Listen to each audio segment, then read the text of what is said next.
What's up, everybody? Howdy, howdy, Alor. Strem indeed. Strem time. Alright, let's see. Is YouTube bot working? It is! Huzzah! Okay, things have been a lot better with that recently, which this needs to move over. So I'm roughly centered here. The sky, oh my goodness. We've all been hearing that since elementary school. You feel like you missed one. emergency name time. All right. Let's do it. Let's see. Okay, I think we've already got one. Wait, we don't have one on Aquilo? That can't be right. Do I owe you one already for Aquilo? Or maybe you did miss the Aquilo stream. Maybe, maybe, maybe. Apophenia, thanks so much for the 30 months. Oh my goodness. 30 is such a big number. Gosh, that's insane. Your 100x science game is going very slowly due to real life busyness. Yep, I totally get that. I appreciate the sub, and I hope your 100x science goes well and real life continues to go well.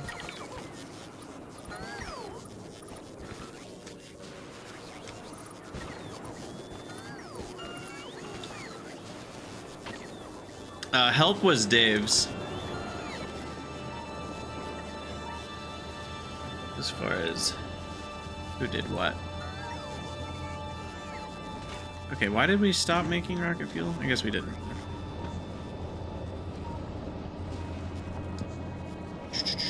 I mean, I think our base was in a pretty happy state. We just need to keep working towards cryogenic science, right? It's been a little while since I played. Had a busy couple weeks. What is up with this chair? I need a new chair. That's all there is to it. Like, for whatever reason, even though I'm sitting centered, the right armrest is tilted up in such a way that I can't, like, pull out the little keyboard doodad. You know what I mean? Uh-oh. Well, that's a lot of entities being damaged. Wow.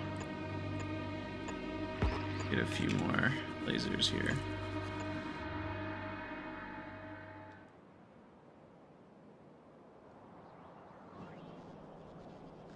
Okay, well, anyway. What's up, Simeon and Silex? Or Silzex? You're just watching some Greg Tech New Horizons? That's always a good time. I'm looking forward to getting back to GTNH at some point. I really enjoyed my time in that world, and I anticipate enjoying it some more in the future. Okay, so we've got oil going. I am not remembering anything except how obnoxious it is to have to put heat pipes next to everything. What's up, Lodro? Howdy, howdy, howdy. Got lithium.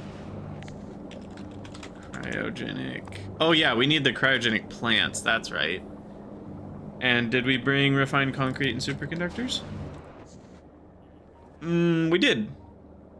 Okay, so we should be able to craft those now.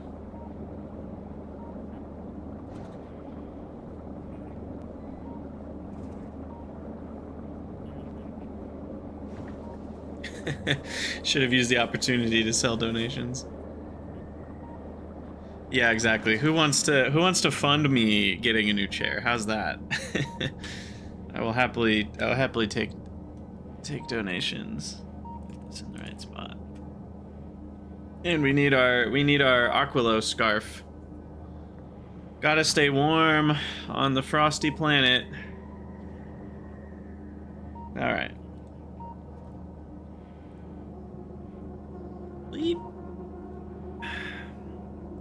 Okay, so what do we actually need to do? I don't remember. So that's making lithium. And we've got lots of that going. And then there's lithium plates, which can only be made in electric furnaces. And I need those, probably some in my inventory.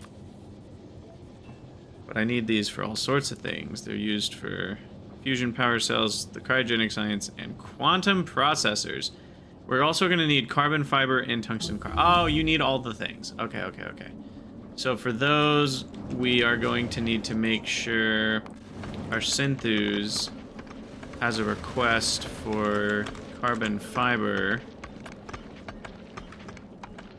2,000. Wait, what does that stack to? 100, so that's 20 stacks. That might be a bit excessive. I don't know if I need this rocket fuel anymore.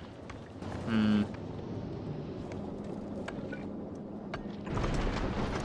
there's 20 more slots. All right, and then we also want to request tungsten carbide, which only stacks to 50. That's kind of annoying that it stacks to such a smaller amount. So maybe I'll only do 1,000 of that. Oh, and we need to import that from Nauvis, because we're not going to the other planets.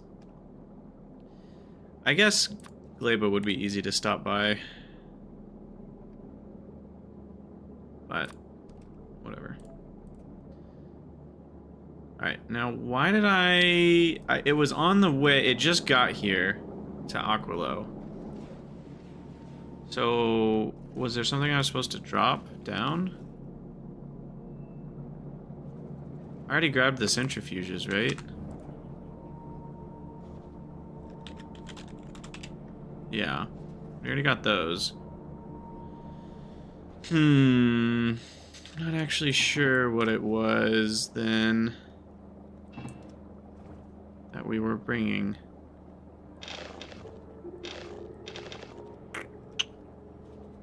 Don't know. Wow, we have a lot of fuel. That should last us a while. I mean, how long is this gonna last? 100, 200, 300, 400. That's enough time for each of these to run 100 cells, which is that's over 6 hours of constant running, and these are running way less than constant, so yeah. Yeah, okay. Hello everyone, Krydax here, and welcome back to our Factorio Space Age playthrough. Still rocking the scarf because we're still on the cold planet, but it is a new day for me, and I've kind of forgotten everything we're doing, so I was just getting reacquainted with Factoriopedia here. I believe we're working on building some cryogenic plants right now, and then with those cryogenic plants, we can then start to work towards making cryogenic science. So we're actually pretty close to that, because I already have the fluorine harvested. That's what we did in the last episode, and with the fluorine then we can make fluoroketones, which are used to do things. So anyway, let's make some cryogenic plants first. Also, Simeon, what are my goals in this run? That's a good question, and I think it's good to review that for the YouTube series as well. Like, why are we here? What are we doing? Where are we going? The primary goal is to win. This is our first playthrough, you know, in Space Age, and our primary goal is to win. I do also have a secondary goal, which I imagine we will accomplish, of taking the fight to the biters, just with some of the new weaponry. So I want to get railguns and artillery and Tesla turrets and have some fun with that. That's more of a just for fun thing. I don't actually really need to expand the base. We've still got all kinds of resources we haven't even tapped into, and then when you mix that with having these new drills, it's like we're never going to need more than that. So the real question is, like, are we going to go for a legendary base or not? Are we going to work on legendaryifying everything and continuing to kind of work towards a mega base, or are we going to be happy with victory? And it kind of depends on a couple factors. I am kind of excited to return to Pyanodons, but I'm not sure if I want to do that yet or not.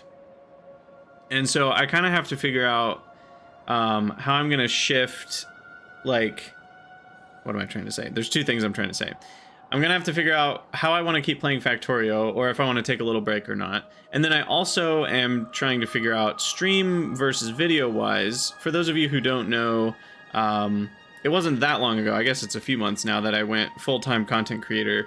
But then Factorio came, and I kind of went to, like, only doing Factorio content as the thing, because it's kind of the major game of my channel and all that. And so I'm going back to kind of the normal flow, which is what I want to be the normal flow moving forward, which is my stream games and my YouTube video uploads are separate. Now, I don't know if I'll still be streaming to YouTube Live when I do that or not. That's a decision I have yet to make. But either way, the regular uploads to the YouTube channel are going to be videos that were not recorded during a live stream. Whereas right now, they're coinciding. And you know, you guys from future YouTube are seeing, like, the Twitch and YouTube Live comments on the side, etc. Like, that's not going to be the case when I go back to what I consider to be my normal thing. And so I haven't decided exactly which games I'm going to be doing on stream versus off stream. I will say, and by the time this video comes out, you'll probably have already seen me streaming this, which is Path of Exile 2 is a game that I'm planning to put some hours into. I'm pretty excited about it. And then I'm also considering doing an XCOM Long War of the Chosen, which is the Long War mod for XCOM 2 War of the Chosen. So there's a lot of words to that. I'm really excited about a playthrough for that. I'm not sure if that will be a live or pre-recorded. And then I also am excited to return to Pyanodons as well. And I'm also excited to play the mod pack Exotic Industries, which I don't know, that will at some point I'll play that. I don't know if that'll be next or not, but I also don't know if it's updated for 2.0. So that's kind of all the logistics stuff, meta channel stuff. Do I think asteroid reprocessing or recyclers are better for legendary quality? I don't know exactly what you mean by that question. I don't know what you mean by like in what case are those two things competing with each other? I guess I'm confused on how those are two different choices for the same concept.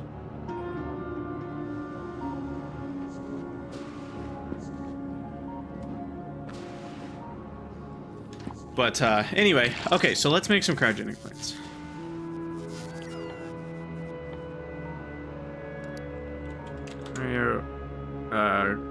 Wait. Oh, okay. I got really scared. I was like, I know we got superconductors. I just didn't put any in my inventory. So I think I can just handcraft them, but maybe... Oh, you can't. Okay. Well, in that case, I don't know what happened to my assembling machine button here, but I think I can just do this, right?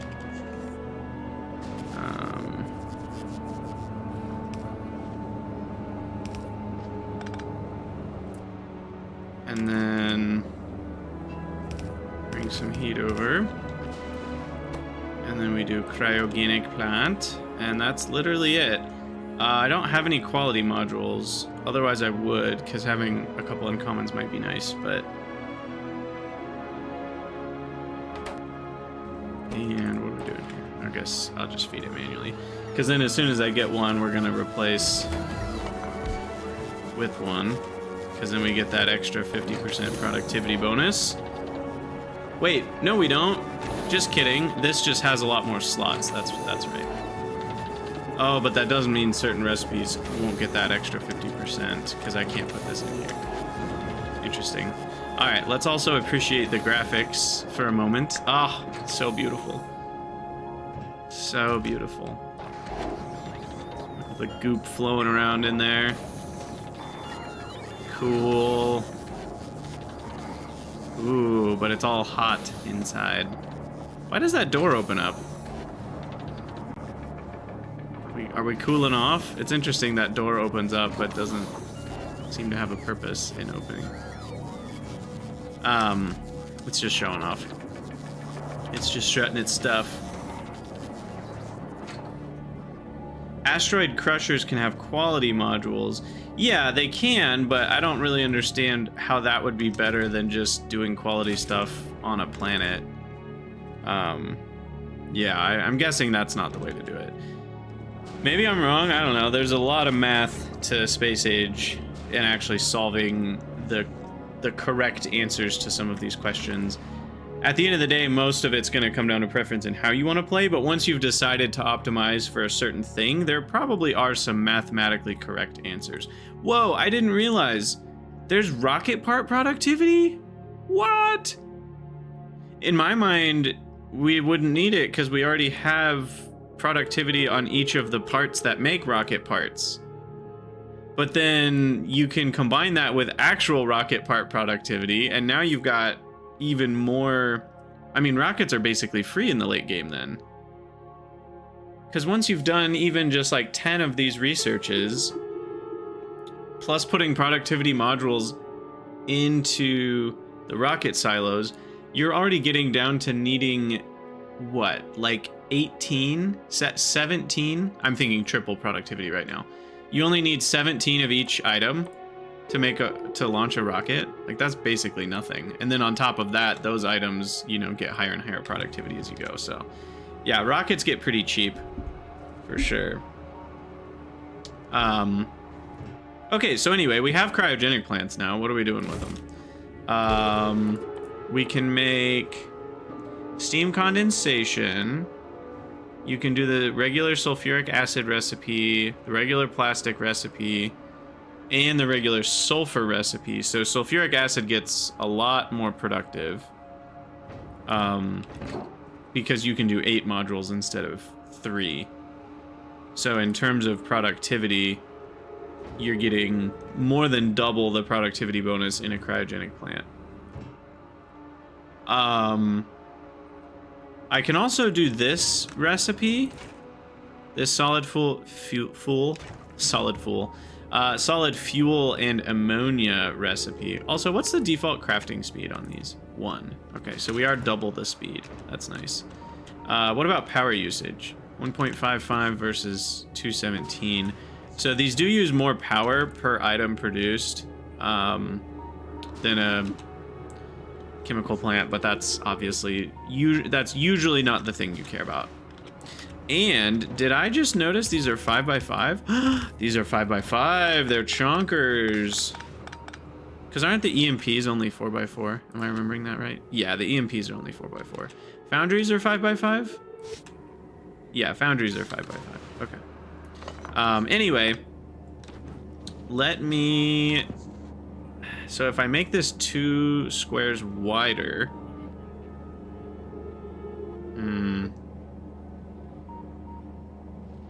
which I kind of want to do.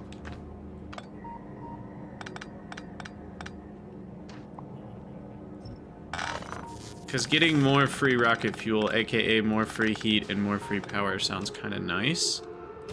But that's going to require setting this up properly. Okay, so...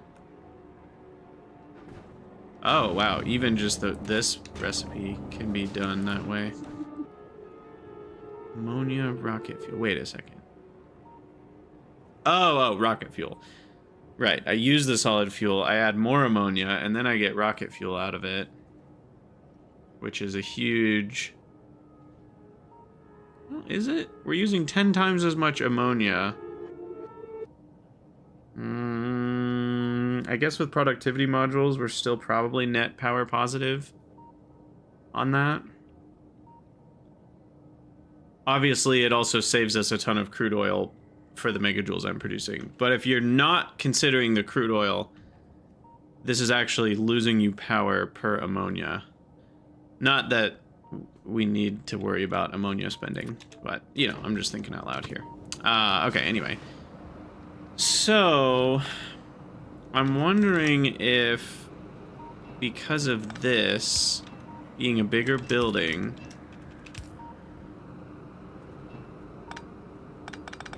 I'm wondering if we can make it work without needing as much hassle. Because I can do this, which I couldn't have done on the other one. And that means we don't need a second outer pipeline, which is super nice. Which means I can remove this part.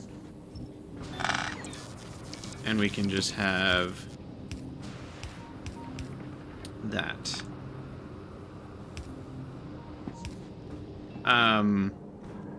Which is the ammonia. Which, why does this not have ammonia in it? Because we don't have enough ammonia? Because we have too much ice. Aha. We are now needing to overflow on ice. Which is its own challenge, isn't it?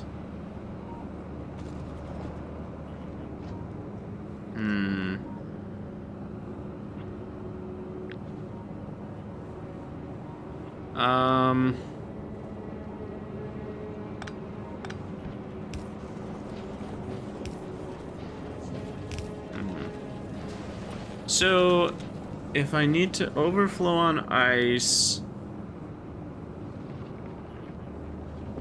And I'm already prioritizing water production, which you cannot do in the cryogenic plant, by the way.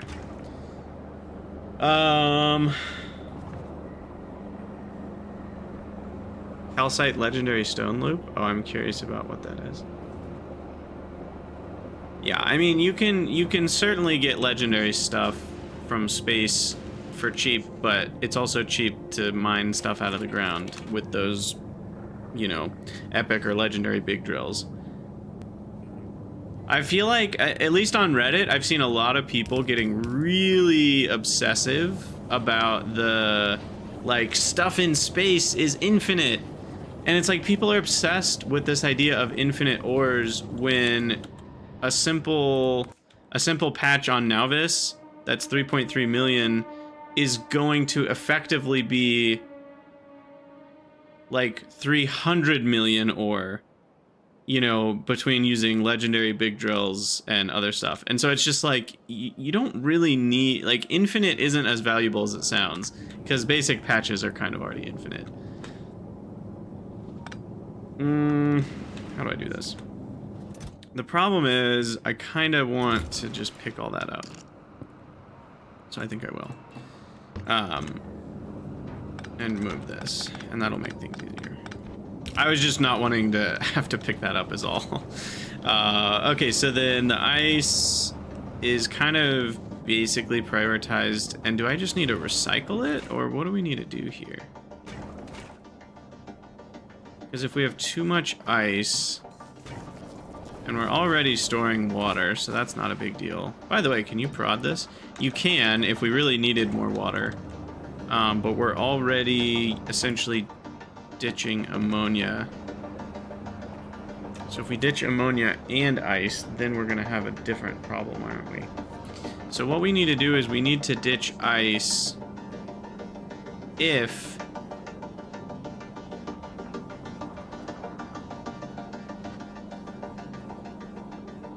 okay, hold on. I have an idea. I don't know if it's a good idea, but I have an idea. Anyway, we'll grab our filter on that guy, and then I'll put all that in there. Okay, so that's step one. Step two is recycling. That's not a word. The ice, if we have too much of it. How fast does ice recycle? Really fast. Holy wow. Holy wowzers. Okay, so I can just get rid of whatever ice I want to here.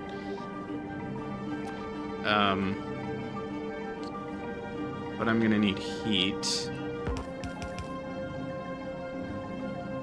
Maybe I need to use long inserters for this, but I don't want to.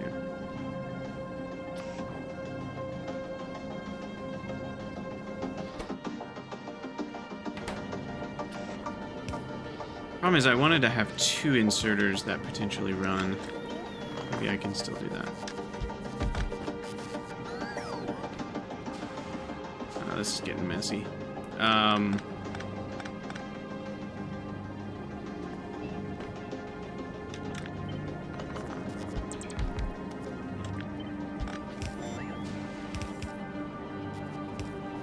Because what I want is for one of these, what am I trying to say? Basically, is this an and or an or? What I want to do is I want to recycle ice if we have enough ice platforms and our ammonia, or yeah, basically if our heat isn't at max. If the heat is at max, then we don't need any more solid fuel. Or why not? Why not just always make solid fuel? There's no reason not to make solid fuel, right? So should I just let all the extra ice flow on by? Do I really need to care about this? I basically just don't want ice to flow by that could be used for platform if we need platform. But am I really I'm never gonna have that problem. Who am I kidding? Whatever. Just let it go. And we just need to filter this on ice. Those should probably be stacks, actually. Slightly faster. Okay, I think that's fine, honestly.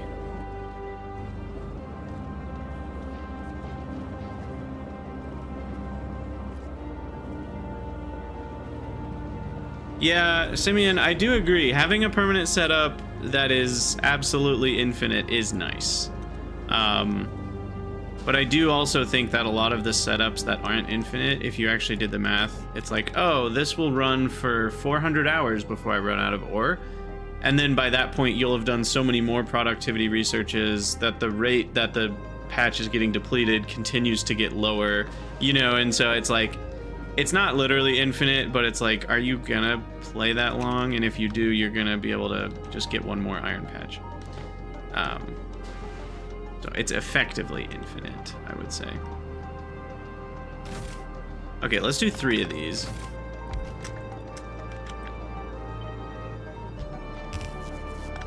And then, no, I didn't want that. And then these things are gonna have to move. Like so.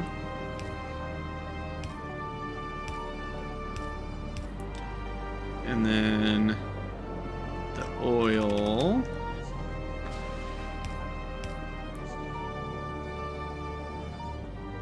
I don't remember how I did this before. That's gonna come down here.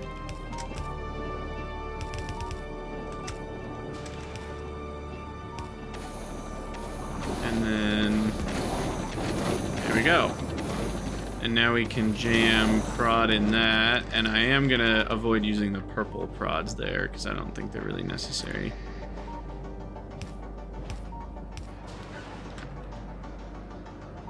And something like this.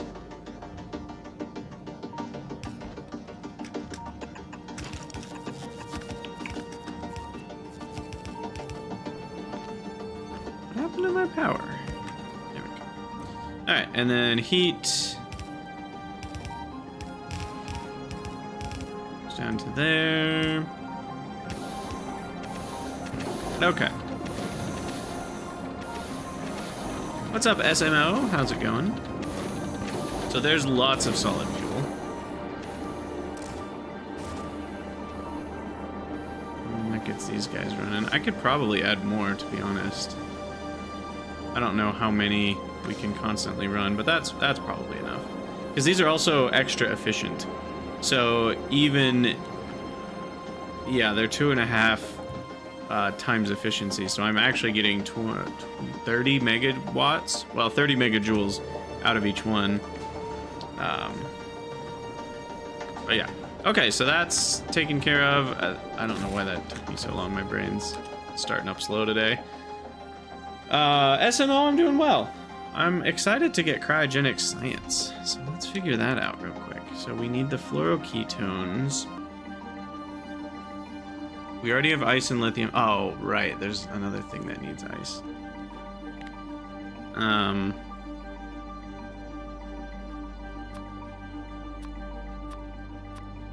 What's the recipe for this?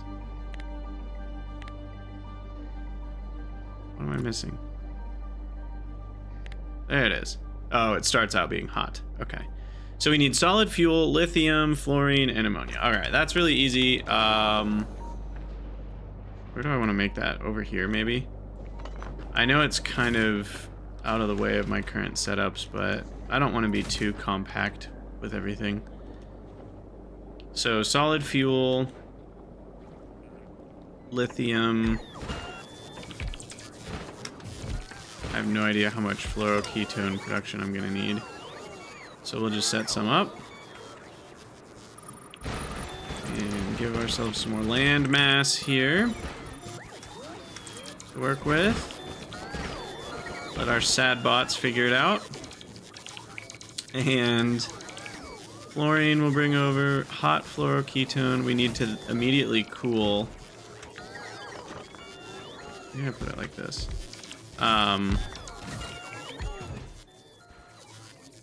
And that's just we just process it. That's it. That's it. Okay. So then what we'll do is we will have some sort of tank connection, and we'll have a pump in, and we'll only allow that pump to run because we're going to get hot fluoroketones generated from other things. So we'll only run the pump if we're low. Oops, I didn't really need to filter it. That's not what I meant to do. Fluo. I always spell fluorine with the U and the O flipped. So if that's like less than 20,000, or maybe 10,000, we'll keep filling up the hot fluoroketone thing, and then there'll always be room for other hot fluoroketone to flow in. So that's that. And then this will be the cooling of the fluoroketones. Fluoroketone! I know that's not how you say it. Actually, I think that's not how you say it. Alright, so then we cool. And then just center that. Looks a little better, I guess.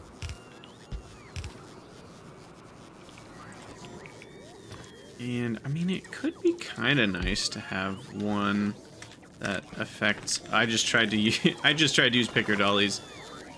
It didn't work. Maybe I just do 3 of each. Is that going to be enough? It might be with beacons. We're definitely going to need some more rare modules, so let's go send those down.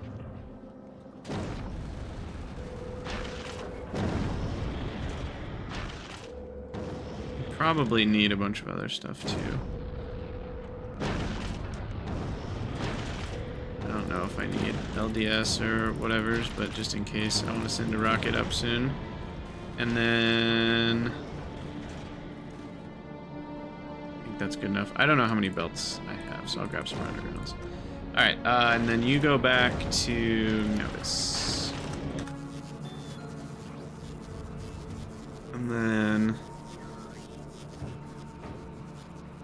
we'll do speed in this bad boy.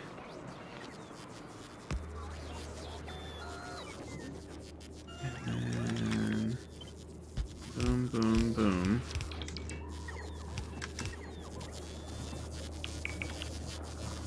That all works. Heat pipe across the front.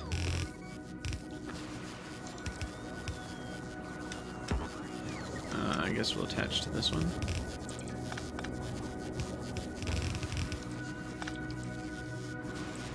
And then this is where things are going to continue to be a little tricky. The fluorine can come in from above. We're going to need 2 different solid inputs, but not at a super fast rate. So I'm thinking we can do that with ye old friend lung inserter.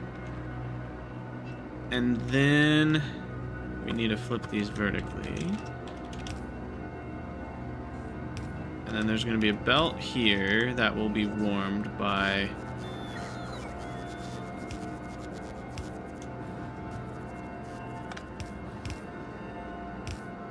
yeah. Okay, so that'll work. And then I guess this can just do that for the ammonia.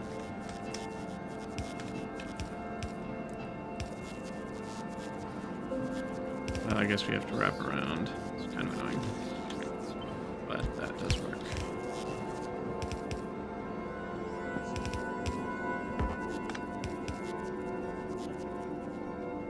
Oh, you know what? We have to get that back when heated anyway, so I might as well just do a whole row. All right. Why not bundle the inserters? Bundle the inserters. Like bundle them up in a scarf?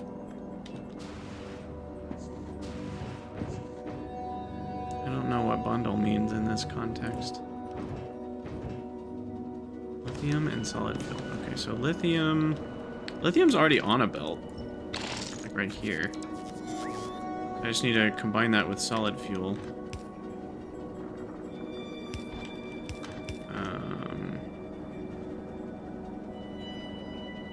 Two next to each other. Well, I don't really have room with how I set up the pipes. And I don't think I need more than one. I only need 0.75 a second on each. And stack size is 4 now on long inserters, so it's relatively quick. Now, the solid fuel... We're gonna need output priority to the right.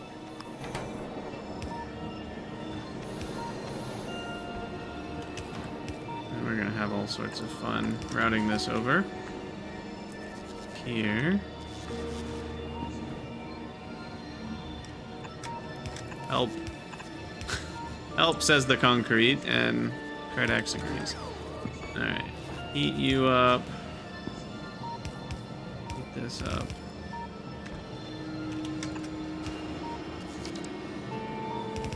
Heat this up. Such spaghetti with heat pipes. This is insane. Absolutely insane. Alright. We are nice and hot, though. Okay, so then we've got solid fuel, and we've got...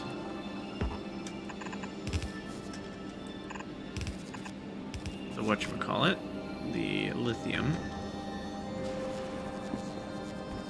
And then we want to get both of those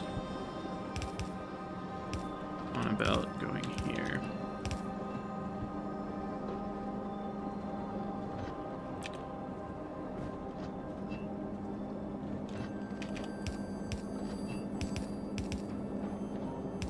So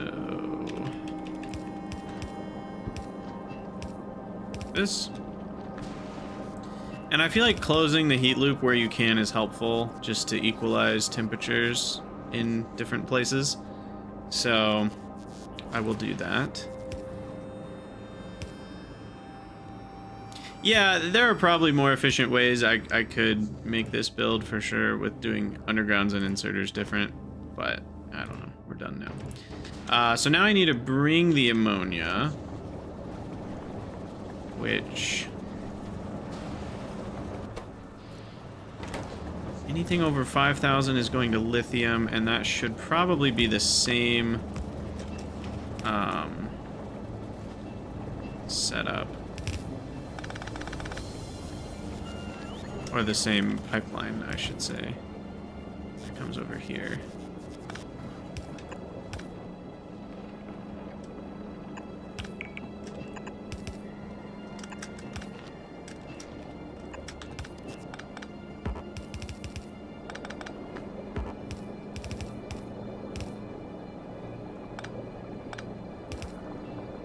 Alright, so there's ingredient number 3.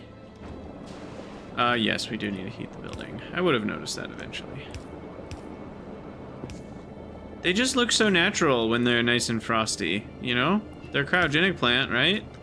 Shouldn't they be nice and frosty? Alright, and then we need the fluorine, which is going to be a pain in the butt, because it's all the way over here. So the fluorine...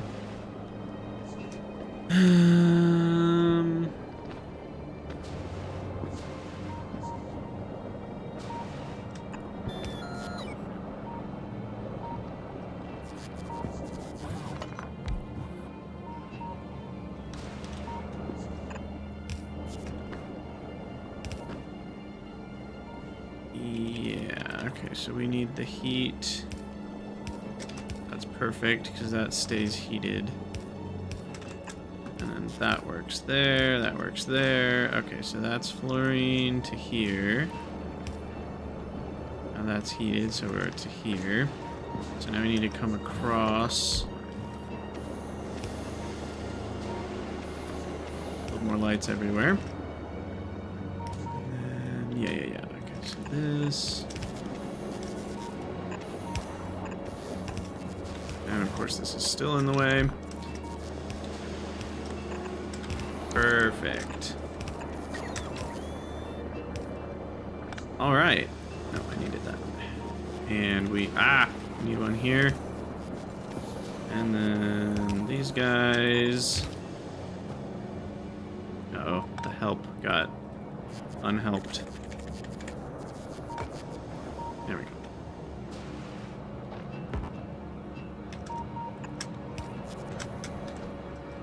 Can't hotkey properly. I'm having to shift build everything because there's so many little ice squares that I can't build on. So I probably should lay down more concrete, so that's not a problem anymore. I'm building on Aquila with such ease. You were so burned out at this point that everything was driving you crazy. It's certainly, I'm choosing to just take the whatever approach. I think I would be driven crazy if I wasn't paying attention to my emotions, because it is kind of frustrating, you know, and like, oh my gosh, everything needs heat, and it forces spaghetti on you. And I think I'm just, you know, and you guys know me well enough at this point to know that I'm generally happy to just live with the spaghetti, and I think that's helped. And there it is, fluoroketones of the hot variety. Hot damn. And now we got cold damn. Perfect. And the rates, oh yeah, we need way more coolers. I assume you cannot prod this. Yep, that was a correct assumption. So I might as well save a little bit of electricity. Oh my god, I just realized that's an absurd amount of electricity. Let's do this. And then I'm gonna put one of each. So then I'm still making things overall faster, but also saving quite a bit of power there.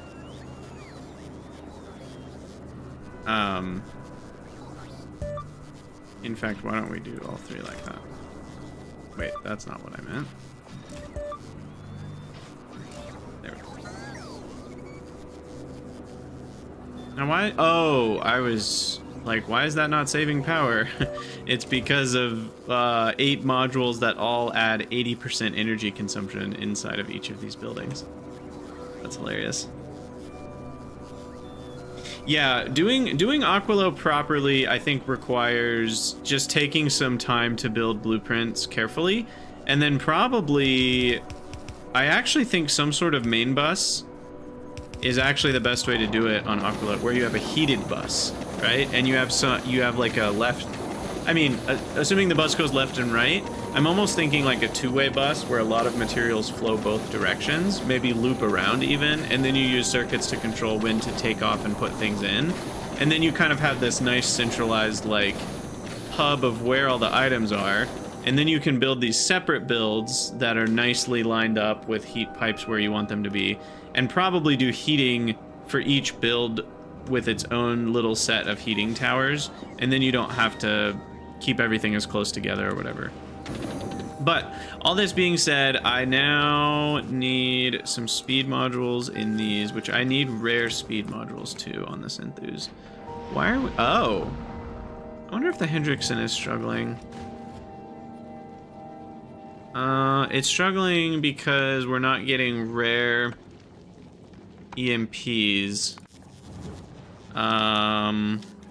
Probably great reasons for that.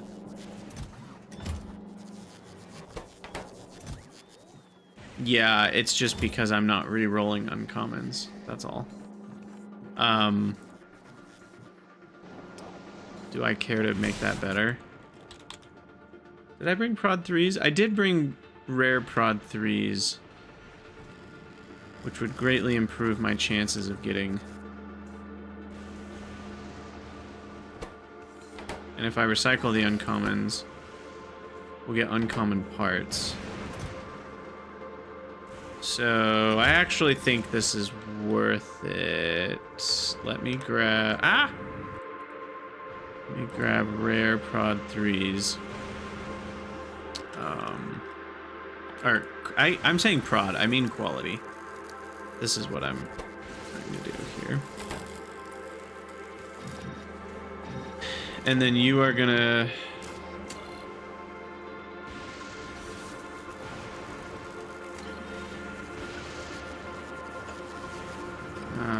shoot. Well, I guess what we can do is set filter. And then we can just output If we have normals, we have enough. Screw normals. I don't need normals anymore. Just completely screw it. We're only making rares and better from now on. That's what we're doing. Yeah, I like that. I like that approach. F it, we'll do it live. All right, so you just filter for EMP and EMP uncommon. We're recycling all of those. And they just get recycled. Get recycled, idiot. And then that should end up accumulating a lot of rares over time. And then this guy needs to have modules because he's gonna also be ending up making rares. But he'll also end up making a lot of uncommons, which means I need to recycle uncommons that end up in here. So I will also recycle these guys. I know technically regulars don't show up, but and that's the wrong kind of belt. I don't have greens. I think that'll do it. This recycler's gonna have its work cut out for it for a while, but okay, I think that works.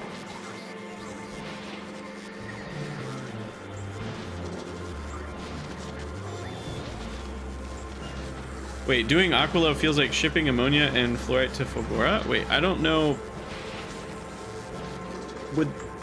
You can't make half the stuff you need, you can't make with, what am I looking for? Ammonia. Okay, ammonia. I mean, you can make the fuel. Oh, you can make fluoroketones anywhere, but that doesn't matter because the stuff you make with fluoroketones you can't make anywhere. You can only make the quantum processors here. You can only make, I guess you can make lithium anywhere. But that feels, maybe this is what you're talking about, making lithium here. That feels like more work than shipping holmium to Aquilo, though.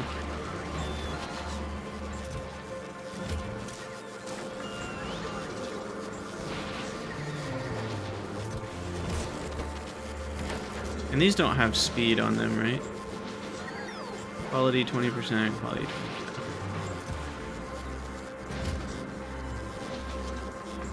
Yeah, we should be okay. Now, I would love for this to be an uncommon recycler. That'll make things a little faster.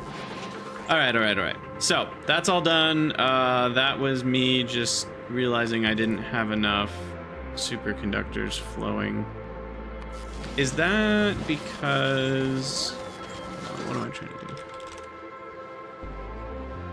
It's just because the Hendrickson doesn't make the rounds very often, so maybe I should do like 4,000. Oh, we're almost out of space. Shoot. Yeah, and then that will bring up more per trip, and then when we on Nauvis. I just love the way this thing looks. It's so cute. It's like a little animal. And then we need to request. We are requesting 4,000. Okay.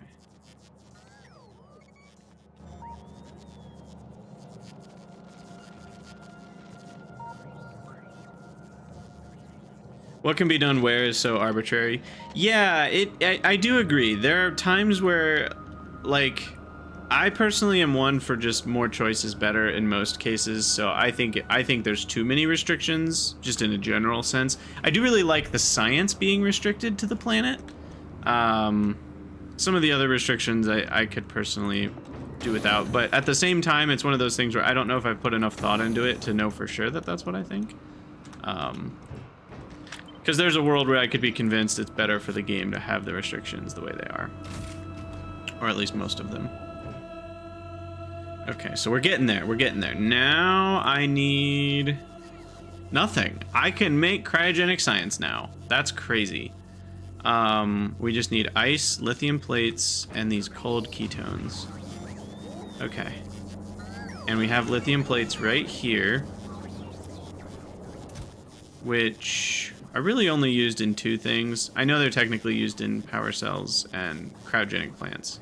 I guess foundation's something I want to start making too. Oh, I need to bring tungsten plates and stone for that. Maybe I won't care about that. Foundation is the kind of thing you'd want to automate if you were going towards mega basing the other planets. I guess I don't really need it at this point. So, maybe I won't. Okay, so then we need lithium.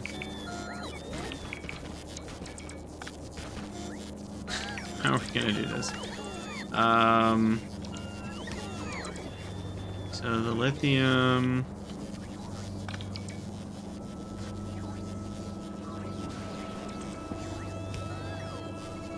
Can come up here, maybe? And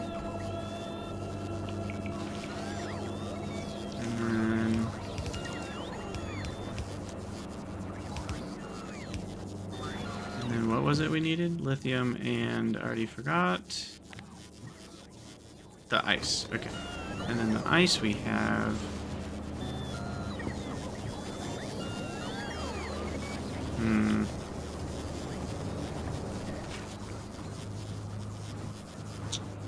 I might need to rebuild this, which is really unfortunate because it's all kind of locked in here, isn't it?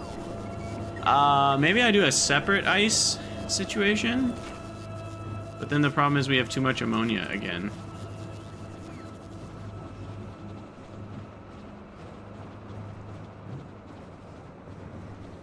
Which is really weird. And there's no easy way to just delete ammonia. I find that really interesting. I mean, I guess both of these help, but it still requires more work to get that done. There's no just like way to get rid of it. Would recycling an ice platform be the best way to delete it? No, surely not. Surely not. Endar, welcome. You've been playing along with the Space Age series? Yeah, glad to have you here.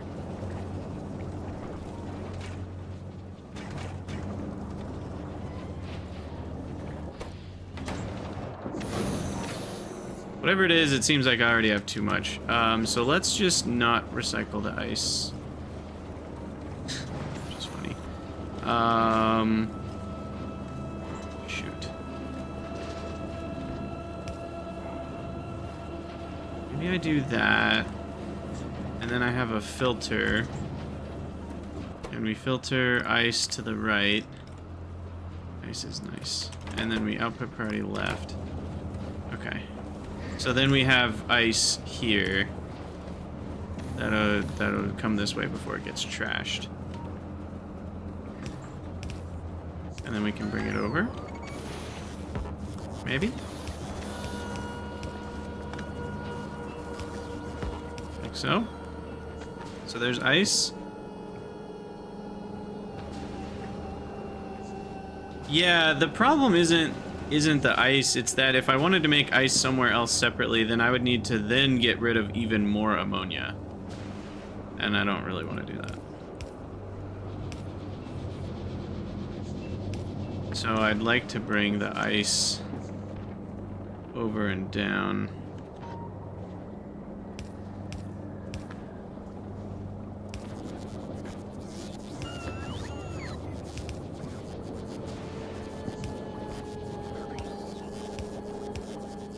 Music is haunting. Creepy AF. Alright, heat pipes everywhere. Classic. Aquilo. Just Aquilo things. Of course it's on the wrong side of the belt. They're both on that side. So I guess actually what we want then is just this.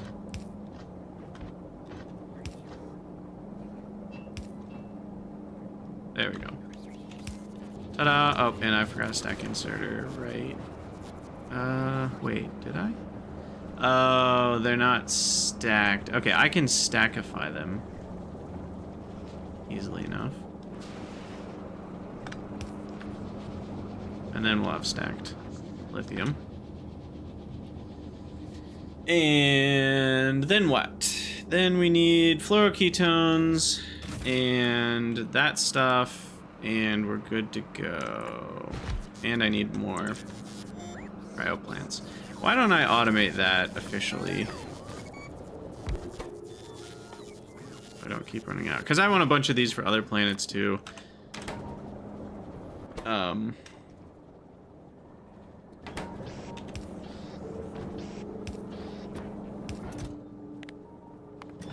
We'll do something like this, and then we need the lithium requested. How do I do that?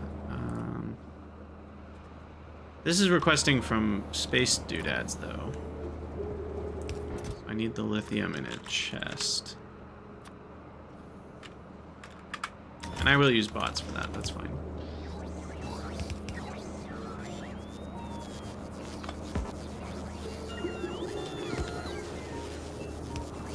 And then I can put some lithium in there, I guess, if I need to. Alright, there we go. Cryogenic plants, automated. That's fine. Ba, ba, ba. Cryogenic science. Now, we are going to want to belt this back. You know, the biters are getting increasingly aggressive. Pizza is aggressive. Probably because I keep giving them reasons to be mad.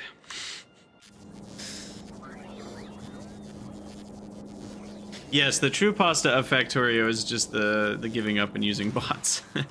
It is the ultimate spaghetti. Alright, well, let's go full prod here. I don't know. Guess we brought some more modules. And what else was I trying to bring? Oh yeah, the carbon fiber and the tungsten carbide. Right, so we'll deliver all that. And then that should make things happy. Okay, and we're gonna need a rocket silo down here. We'll figure that out in a minute. But for now, let's get some science makers. This is probably way too many.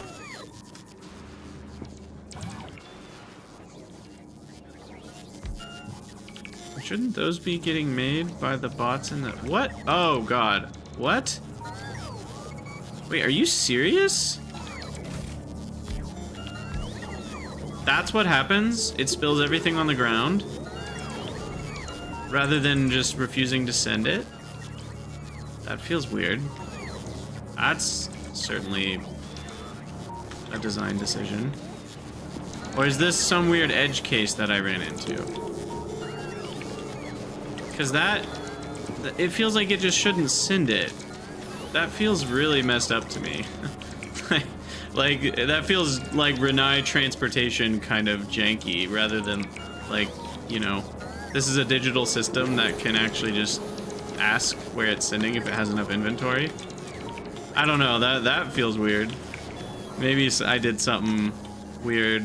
Like, maybe I had more slots and then slots disappeared when it was on the way. But nothing's getting put into this cargo landing pad, so I don't think that could have happened. Interesting. Either way, I did force them to send, but it shouldn't. My opinion is that if you have things here, they just shouldn't get sent if there's no room in the destination. It shouldn't just dump it on the ground. That doesn't feel doesn't feel like Factorio to me. That feels like Renai transportation. I don't totally get that. Maybe I did.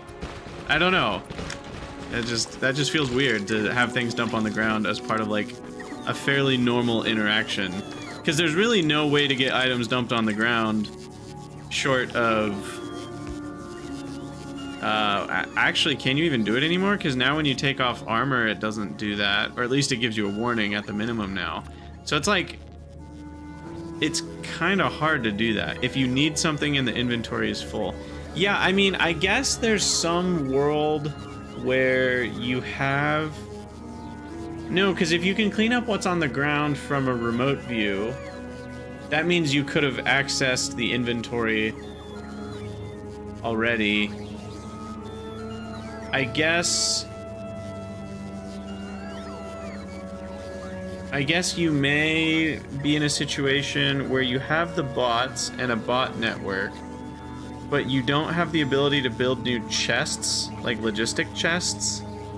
And so you need to drop something and it ends up on the ground, but then you can clean that up from the ground in a way that you couldn't have moved items from in the inventory of the silo. Is that possible? I'm really stretching here for a use case for that. I don't even know if there's a situation where you would need something to end up on the ground. And you couldn't just take an item out of the inventory to clear space. It might be possible. It's probably not worth my time to keep thinking about that, but it might be possible. It might. Let me just copy that.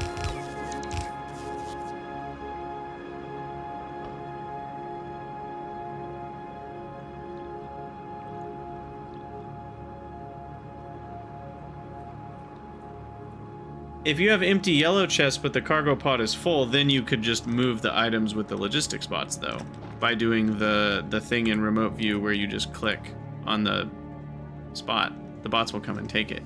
So you could already do that. Yeah. So I'm really struggling, and if anything, TNT, I don't think it. I mean, it limits confusion if there was something in the platform that just wasn't sending and there was no indication, but it could pretty easily just have a little icon that pops up and says destination full, like a little error, like the little eye inside the circle, or a little asterisk, or a little caution triangle. I mean, there's a lot of ways to keep the player from being confused on why it's not sending if you've made the decision that things won't send. So I don't think that's really an issue. Anyway, it's really not a big deal. I just wasn't expecting that. All right, what am I doing? No. We need undergrounds. I don't know. I think that actually might be a thing that could be a big deal. It just wasn't for me. But that would be a massive deal if you didn't know that's how it worked, like I didn't. And you were just up in space sending tens of thousands of items, and you just got yourself into that situation for the first time, and you didn't know they were going to spill on the ground, and now all of a sudden you have a half square kilometer full of items. I don't know. I don't love that. Oh, that was just eggs spawning, I think.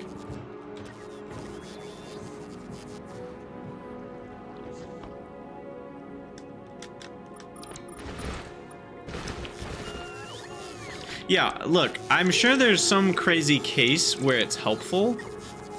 But the question remains of, like, would it be better to find a different way to solve that case than to just dump things on the ground?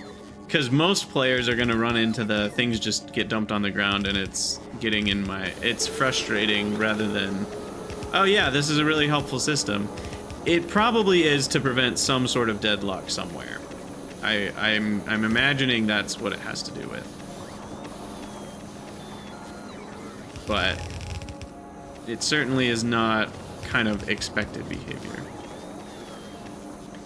Okay, so we've got all these guys. I do need more prod module rares, because I think that's what we're using here. I guess I might as well use that. Where else am I going to use the epics if not here? We are going to need beacons for sure.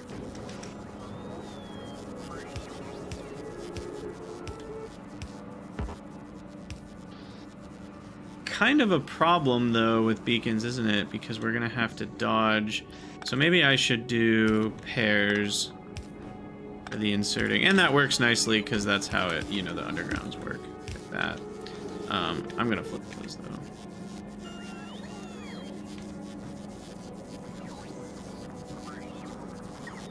Two inserters per cryo factory? I doubt it. I don't know. I'm just presuming they're too slow for that. But we can always test it.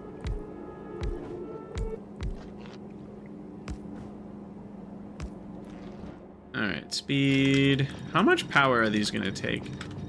Woo! Doggies! 20 megawatts apiece. Nice, nice. Factory become unpowered. Yeah, I guess if you didn't have any bots and it was unpowered, but if you don't have any bots and it's unpowered, and you're on the planet yourself, then you might want the items to land on the ground, I guess. But if that's the case, then you can just take items out of the silo's inventory. So no, I still don't see it. I'm still not seeing it.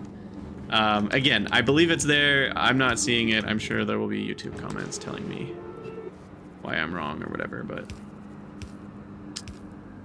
at least for the average use case, I think it's better that items wouldn't end up on the ground than they do.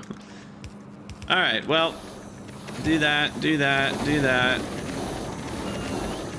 I just realized we are gonna need more heat there.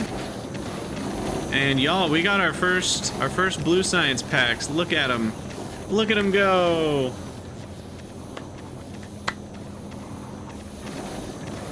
Oh, that's what you mean by bundled the inserters. You just mean putting pairs of buildings next to each other.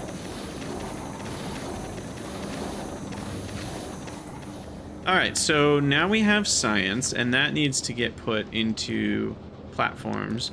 Platforms are going to need rocket silos, not platforms. Well, silos send items to platforms.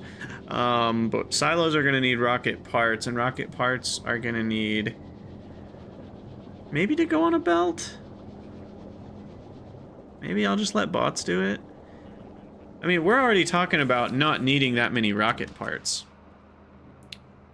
as is by putting, you know, 80% product. I only need 75 items to make a whole rocket.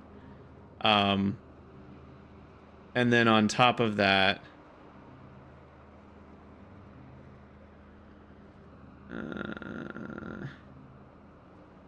I mean, we're gonna get the rocket part productivity going. Right now I'm deciding if I want to belt the LDS and rocket fuel and blue chips. Where are my blue chips? Are they all in my inventory, I guess? Or if I just want to use bots. I really need higher quality bots is the problem, because their charging is so garbage on this planet. But if I'm not taking it very far, if I have the silos like right here, that's not a big deal.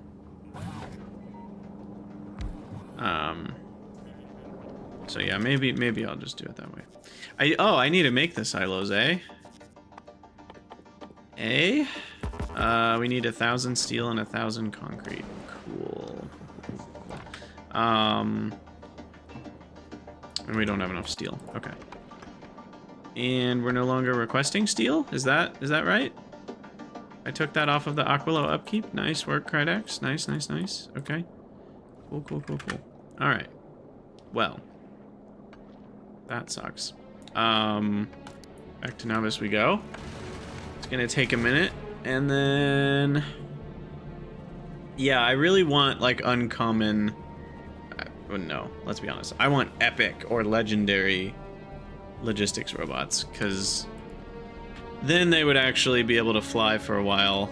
The epic ones have 4 times the charge, which means, well, they fly for 4 times as long, which is almost as long as they'd fly on Novice, because Aquilo is 5 times the battery drain. So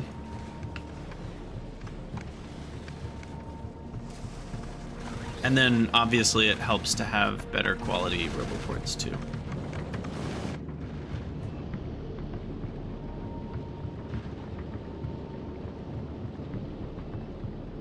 Isn't that 6x the charge? The legendary is 6x. I was just talking epic.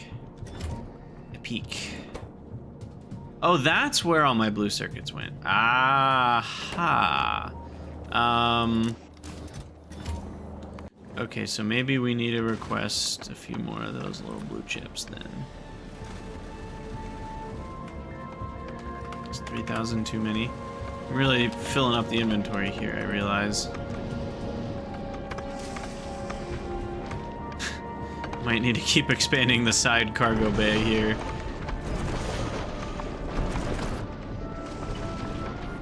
It's got a tumor. Alright, there we go.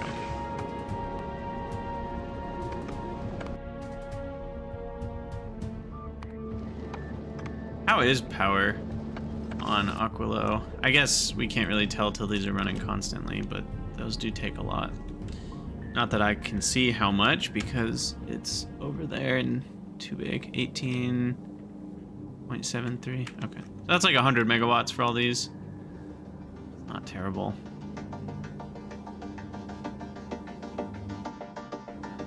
And then we're gonna need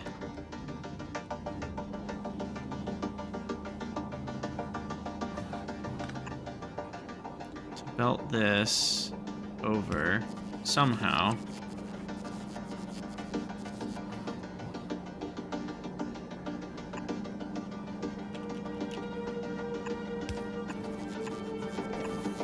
This is so weird. I'm doing that just so I can do that.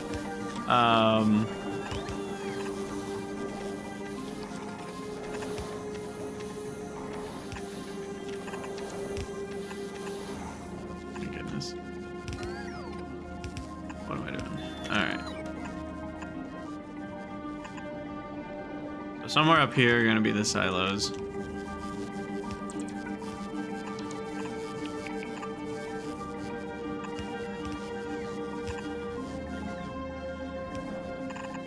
Cool.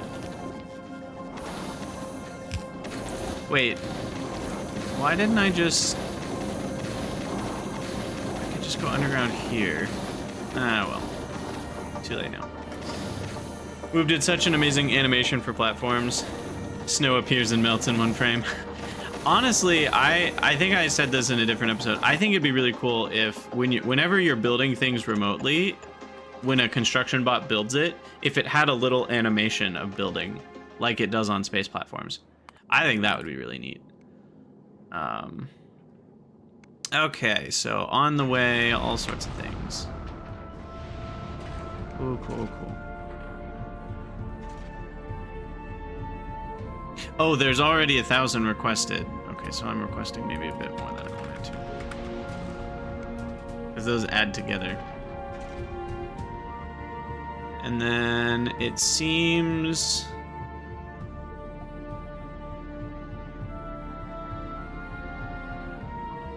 available on the planet. We don't have enough carbon fiber. Is the Glabian Nightmare... It's only delivering 1,000 carbon fiber a trip.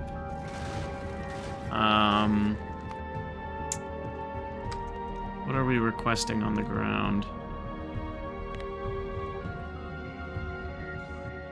I'm only requesting 2,000. Yeah, that should be more like 4,000. Just let it build up over time. 500 of those. Yeah, 2,000.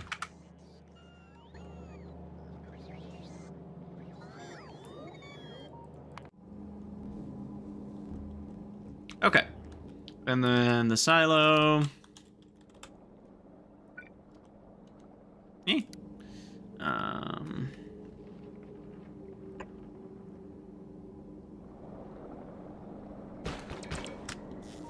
We'll eventually have 2 of them, I think.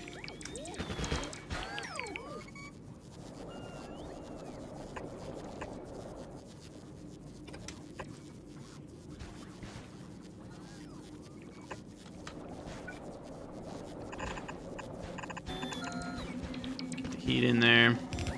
Because that can go there, actually, and then the heat can go like so.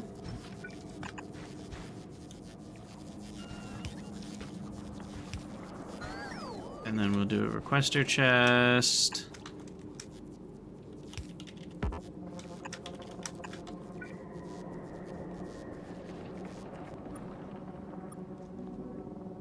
For all the that's not a requested chest. There we go. For all the rocket part stuff, we'll do 100 of each thing. 100 LDS. That's not 100. Perfect. And then, yeah, this will just be our loading. I could load it with inserters, but what I might just do is put a provider chest like as close to the silo as possible. That seems a little easier, and then it allows for a better buffer that way. And yeah, I'll just do it that way.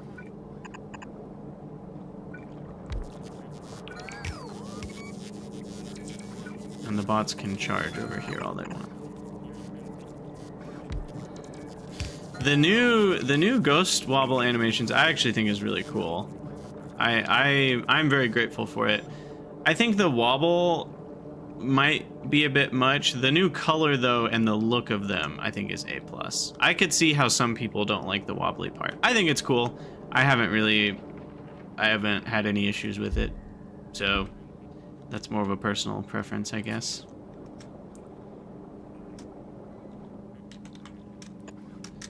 Now, why is none of this getting built?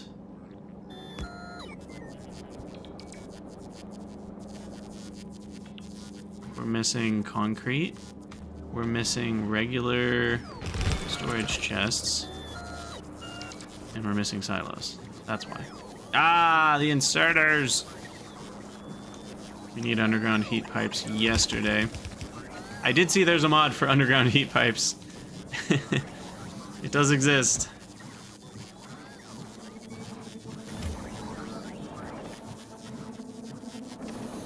Okay, Senthus, are you happy yet? What are you doing over here?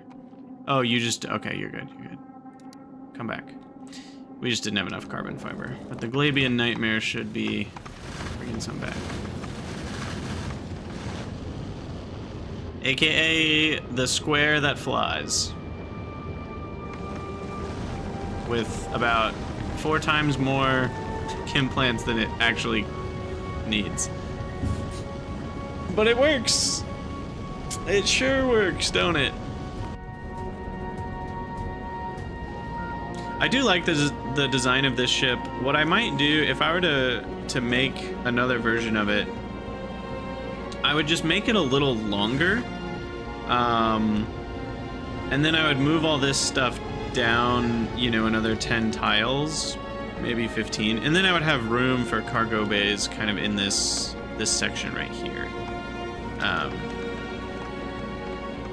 Because it all did fit at the end of the day, it just didn't leave enough room for cargo.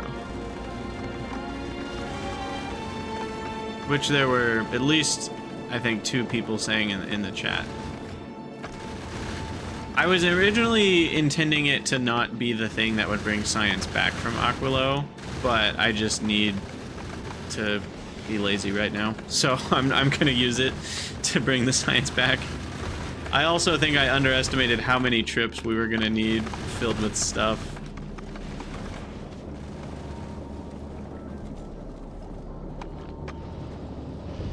But yeah, this design certainly works pretty well. And it's ditching all the extra stuff pretty well.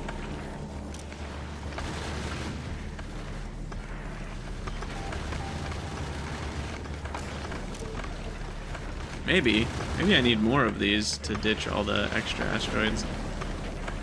I can always copy this setup somewhere else along the side. Like I could put it right here and it would just do the same thing.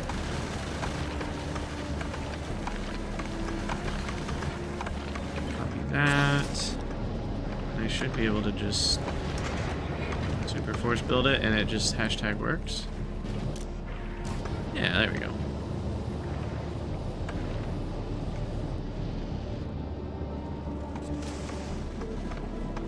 Simeon, I felt like I wasted a ton of space on this one too. The thing that I think was helpful, if I were to make another ship, I think what I would do is design the outer loops first to get that going. Then do your engines, and if you're doing, you know, place your engines at least and the pipes to provide that, but not like the actual production of fuel. And then at that point you kind of have a core of like, okay, now everything just needs to attach to these outer systems. And then it's kind of just figuring out, okay, where do you put your power generation if you're using nuclear or can you do, I think you can do fusion in space. I actually haven't looked at that yet. What is going on here? Apparently, I tried to make a rocket silo in space, but we didn't have the electric engines, and I just didn't do anything else with it. So we have a ton of items in this. Right. I loosely remember this now. I had planned to make the rocket silo up here, but then I didn't have electric engines. If I deconstruct this, will all the parts go back in here? I don't think they did. I think we just deleted 2,000 steel. Fun. Fun! Alright, let's send down the concrete. Actually, maybe... No, there was 2,000 steel in there, and I definitely don't have 2,000 steel. But the concrete maybe didn't get deleted. Huh. Maybe it kept some of the items, but not all of them? I don't know what just happened there. Oh no, are we dumping items on the ground here again? Oh gosh. Let's not do that. Let us not do that. Alright, so steel, concrete, do we have enough? Rocket silo. And then electric engines. Yeah, the asteroid belt isn't supposed to be super full, though. That's the point. It's supposed to have room on it for the collectors to add to. Anyway, did I delete the electric engine? Yeah, I did. There was no request for electric engines. Okay. So the Synthus needs to do another run. Ooh, were we out of prod 3s? Of the rare variety, that is? Huh.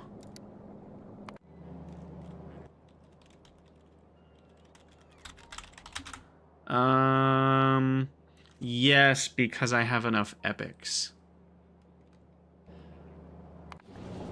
I really wish there was a way to be like rares or epics, you know, rather than having to separately request both. And then the ship is going to consider its requests not to be satisfied unless both of those are filled to 50, even though I would prefer it to be like, hey, as long as I have 50 of rare or higher, I'm happy. I don't know. The all requests satisfied is an unsatisfying condition because you can't have any sort of optional conditions. It's like if you're requesting anything, even if you don't care that much about it, it's going to prevent this from being satisfied. So you really need to have like a combinator that's measuring against everything, and then you need to just send a signal when those requests are met, because basically then you can say, these are the things I care the most about. Once those are met, you can leave. And these are the things I'm also going to request, but I'm not going to need them to be on the space platform before I leave. And those are like two different things that I feel like a lot of people are going to want to be able to do that, but you have to use combinators to do it. It would be nice if you could do it without combinators. But that's fine. I guess you can... I mean, you could put certain item... Well, no, not really. You would have to do the item count for every single item. That's absurd.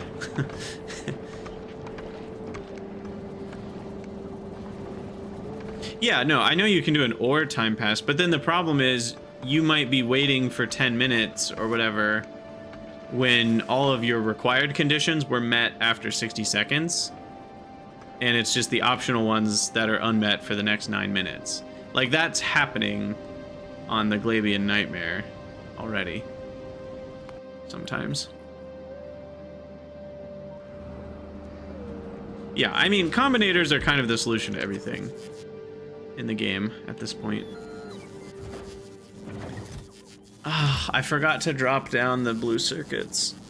Yeah, it's fine. It's fine. Get this going a little faster. I don't know if that's enough speed. Given that it's purple speed 3s and purple beacons, it should be going pretty jamming here. But we'll see.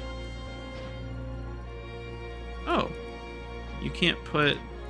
Right, because it's a ghost. I have to get ghost items. It's just like ghost ammo.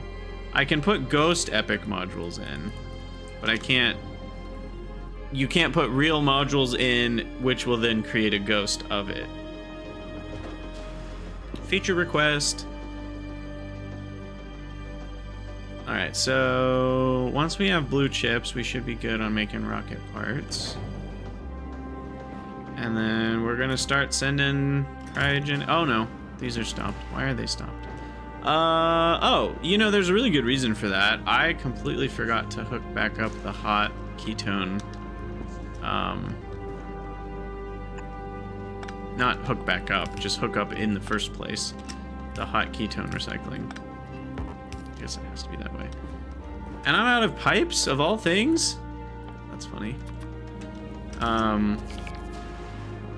Okay, so how do I do this without really breaking everything? So we need that, that.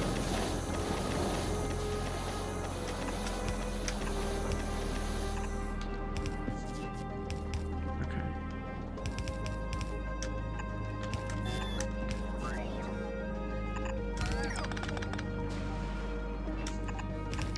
Bring the heat. Perfect. All right, now we're cooking, or kind of the opposite of cooking. Now we're cooling. Now we're cooling. And our power net. Whoa, our power is not okay. We need more heat.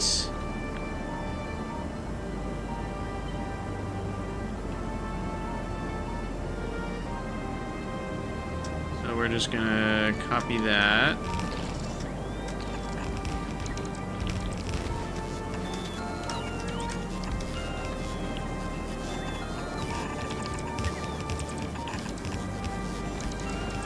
And I'm gonna hope for the best. Let's see if that all gets finished. Oh my gosh, we're so low on iron. Are we requesting iron plates again? I deleted all those requests for reasons that now escape me. I need those things.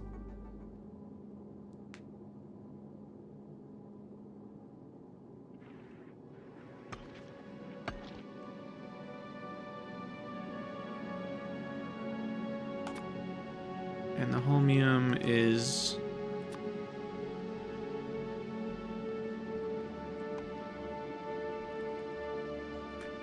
Why did I... Maybe I changed it and then forgot to keep it on Nauvis. Do I power and heat the base with one heat network? Yes. Yes, I do. Is it a good idea? No idea. That is how we're doing it.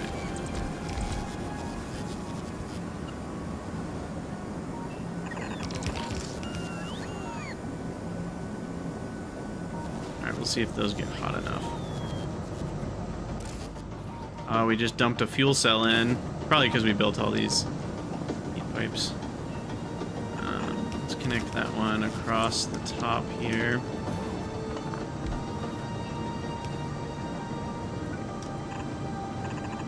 Oh, we're out of heat pipes, huh?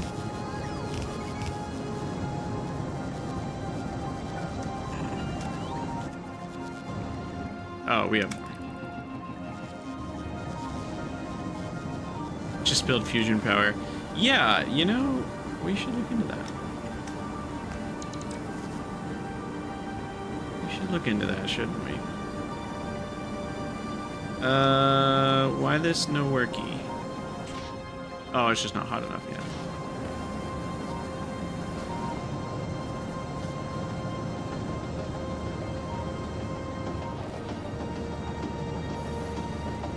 It's much more manageable when split. I actually don't think that's true, at least not in a general, like, that's always true sense, because to my understanding, things that need to be heated are going to consume the same amount of energy regardless of how hot the heat pipe is that's next to it. So your base being able to run is just consuming a certain amount of heat on Aquilo. And your power running is also consuming a certain amount of heat. And the temperatures are irrelevant for all of that. The only thing that matters is when you're burning fuel, when you're already at 999.99 C. That's the only time you're actually wasting energy. Everything else, you're gonna have to spend the energy somewhere, somehow anyway. So you're not really saving power by separating networks or anything. It is true that you're spending an extra amount of buffer heat if you're making your base warming loop, you know, 500 degrees, because it really only needs to be 30 or whatever. But that's only a one-time cost. It's not a constant cost. So at the end of the day, it's just a little bit of power that you're talking about.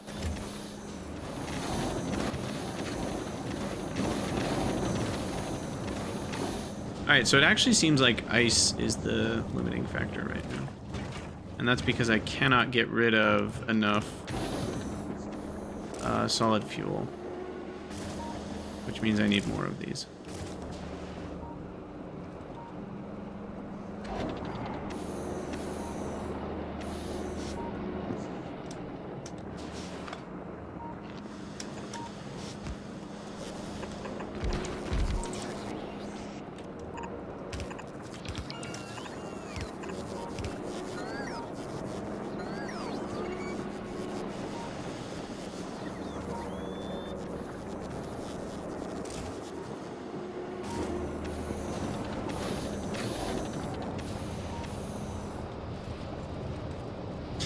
Unless I deadlock the whole thing and everything freezes. Yes, that would be bad.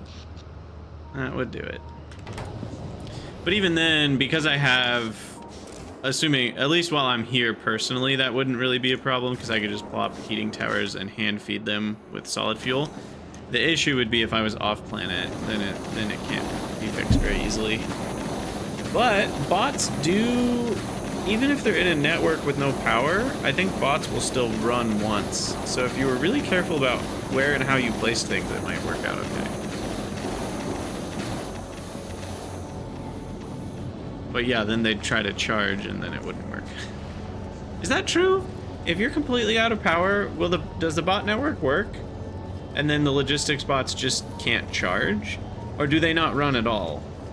I'm so infrequently in a dead base, like power-wise, I don't actually know how that works. That's funny. Oh my gosh, we're at an hour and a half. I need to be done with this episode, don't we? Oh, the rocket capacity is 400 on electric engines. That's why that's not working. Okay. I thought we fixed this. No, we fixed it for a different item, I guess. We fixed that for a different item. Oh my gosh. Blue assemblers with no modules? What is happening over here? You can tell I haven't touched the base in a while. Say you haven't redone your base without saying you haven't redone your base. Man, blue assemblers, huh? The funny part is I don't really feel the need to replace them because it's not like I need that many electric engines anyway. Maybe once I think about doing more of the rare robot types, we might need it. Okay, we're almost at 400.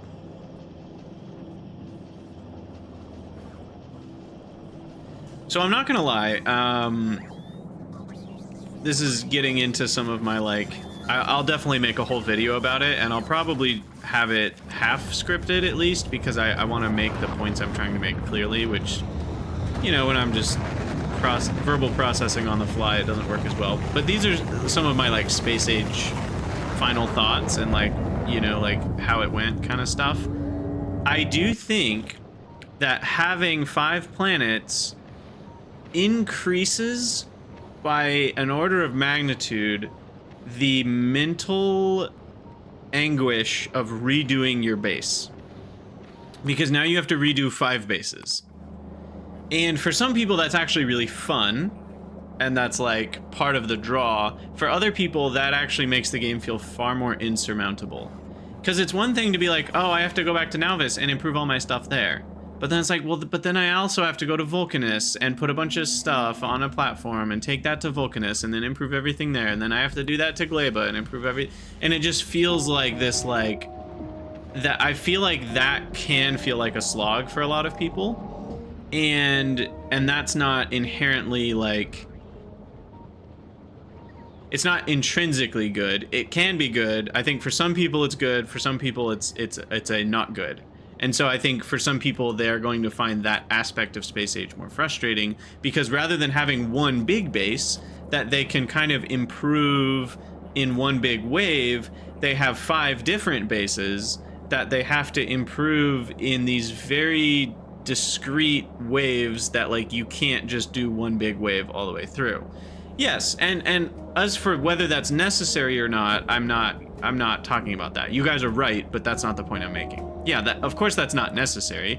I'm probably gonna win without ever going back and improving the 3 planets.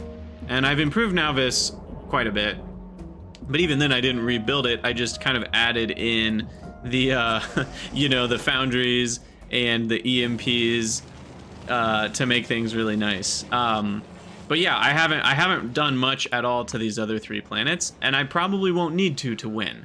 So in that sense, it's fine. I do think there is a category of people who kind of want a mega base, but don't want to mega base 5 bases, if that makes sense. And I think that can be a con for Space Age. Is what's the word? It's disjointed your base. Whereas before you had one big base and that was your baby and that's what you took care of and that's what you worked on forever if you were mega basing, and now you have 5 separate bases. And that, it's just a different experience, is I think the best way I can say it. And some people like that about it, and they like the different feelings that they're gonna get. And I think some people are gonna not like it, and that's okay too. Like, it's just a opinion. I have a phone call. One moment.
Okay.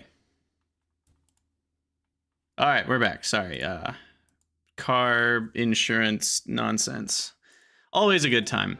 So anyway, yes, space mega basing is great. Yeah, I didn't even mention there's a whole sixth dimension when you're thinking about all the things you have to overhaul, and that's all your space platforms, which technically is an infinite number of bases, but I do kind of feel like space as a whole kind of feels like one thing. These are almost like trains. But no, they're bases too. You know, you have to have a whole blueprint. So it's maybe halfway to being its own base in terms of like what these feel like. I know some people are going so big on space platforms that like they have bigger designs on space platforms than they do on planets. You know, but all that being said, my main point is just that the game now is there's a word that it's like not segregated, not delineated, not, it's just it's put into different chunks now. There are different silos, so to speak, you know, and your work is going into these different chunks, and that's very different. In my opinion, that's a different feel than when all of your work is going into this one big chunk, which is your base, which is how the game worked previously, right? Because there was only one planet. And so I do think that is a different feel, and there are some downsides to it. I've experienced a little bit of that. I don't think overall I'm going to put it, like, for me, I think it's more of a pro than it is a con, but I have experienced some of that, like, not loving of it too. Like, there's been some of that that's been a con for me. So I do think that's an interesting, like, topic around Space Age and how it kind of fundamentally changes Factorio. Is it, yeah, compartmentalized is a good word for it. It's still not the word my brain is thinking of. Sometimes I'm looking for a word that doesn't exist. Like, my brain thinks there's a better word for what I'm trying to say, and there just isn't. But, like, my brain's convinced, no, there's a word out there. If you just think harder, you'll think of the word you're looking for. It's also very possible I'm just forgetting the word. Look at all this cryogenic science that we've already got. Yeah, so for something like multiplayer, it's actually, in most cases, probably a plus, because then people can be on different planets working on these kind of like automatically compartmentalized sections of the base, rather than, you know, previous Factorio where you kind of, as players, had to figure out how to divvy up responsibilities. Obviously, if you have different planets, it's a very clear delineation of like, oh, you can go work on the Fulgora base for a while and make it so that, you know, we're getting legendary electromagnetic plants going, and like that's a very clear task that has boundaries to it. That's really helpful for multiplayer, for sure. All right, it's here finally. I know we should be done with this YouTube recording. We're an hour and a half in, but at this point, how could I not finish out the science and show us transporting science to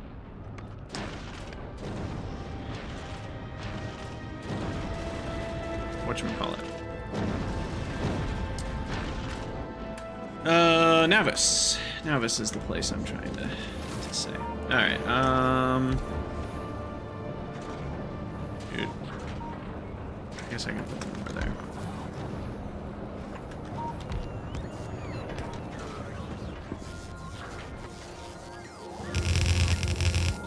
I ended up picking up a bunch at some point. Okay, so we've got plenty of stuff for some rockets. I probably need some more fuel, if anything. Let me drop some more fuel down here. And then we want, in the Synthus, we've got plenty of space, and we want to request cryogenic science 4,000? And then we want to turn this on automatic requests. Turn that on automatic requests. I need to grab some steel and engines. Craft a second silo.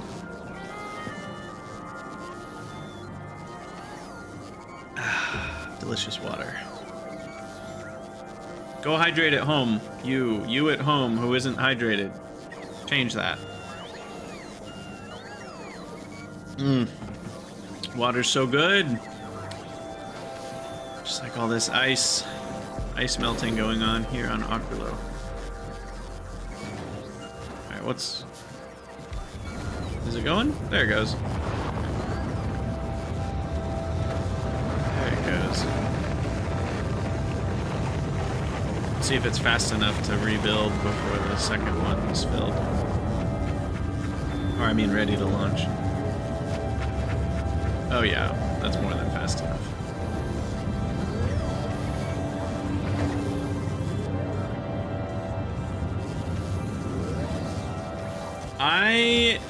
That's actually a really interesting point. I'm not enough of a mega baser. Part of why I didn't totally finish my earlier thought either.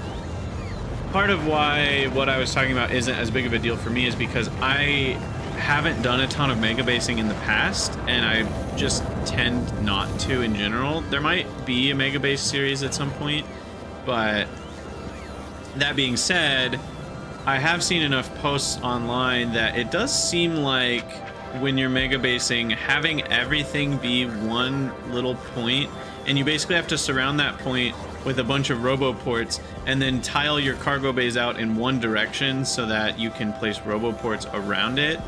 Because even legendary stack inserters, you know, completely surrounding it is still like a fairly low rate compared to the total number of items you might want to move. I don't think I love that. I really liked, they made an FFF about it. I really liked how they didn't just allow you to put cargo landing pads wherever you want, however many you want. So I think the balance might be somewhere in the middle, where in the ultra late game, as you are getting towards a mega base, I think it could be good to allow the player to research a second, maybe third, maybe fourth cargo landing pad, and that's it. Like, you don't have to give it, you know, being like some sort of infinite research. You could make it an infinite research with like an absurd cost, so it's like a cubic cost or something. So the first one is like expensive but reasonable, the second one is kind of crazy, and the third one is already getting to like absurd levels of like that will take you 10 hours in a mega base kind of cost. That could work, but I think more or less even just adding a couple more cargo landing pads in the ultra late game would really help with some of those issues that players are having. I know there's already mods for it, I think. Actually, wait. Am I remembering that right? I think there's mods for more cargo landing pads, but I don't know exactly how they work in terms of logistics, because the game isn't really set up for that right now, because when you send items down, I guess the question is, if you put them here, where would they go? Most of the time you're requesting items from the rocket, but I don't know what happens if you send them and you have multiple pads.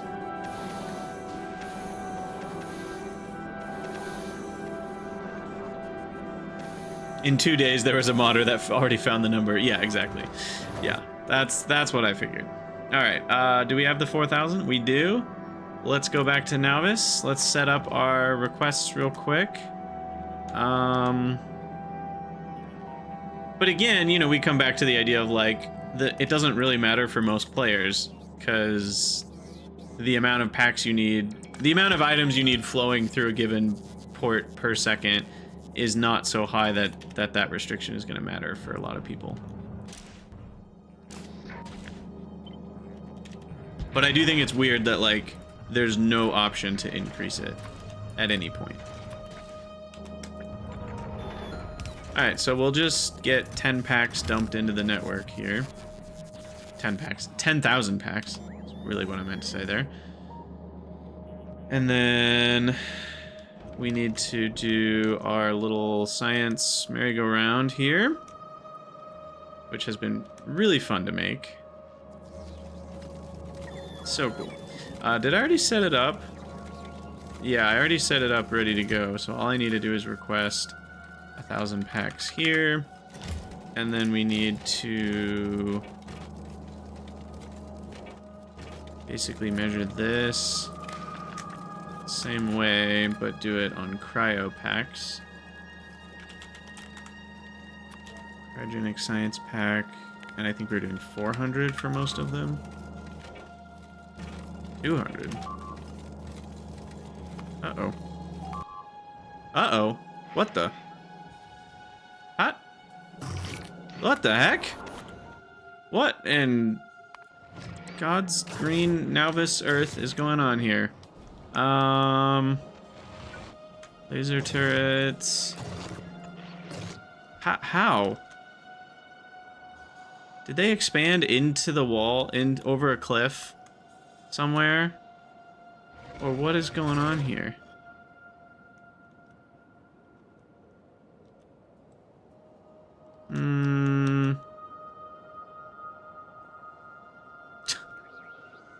Okay, are you serious? That's ridiculous. I want to wrap up the episode, but I want to get science done first. I am very confused on what happened here. Oh, I know what happened. Some eggs spoiled in the, which I thought we.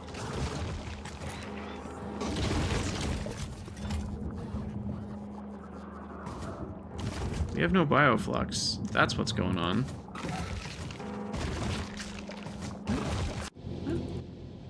Uh-oh. Oh no. Alright. All sorts of things are going wrong. Gleba is kill. I don't know what happened, but the whole base is dead. Nothing's flowing. Okay, well, that being next episode's problem. For now, let's see. For now, let's double check. Where's our science? Do we have the blue packs? No, not yet.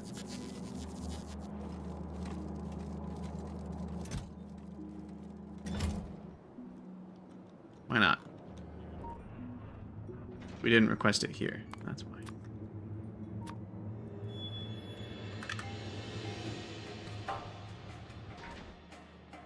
RIP indeed. I am interested to find out what happened there.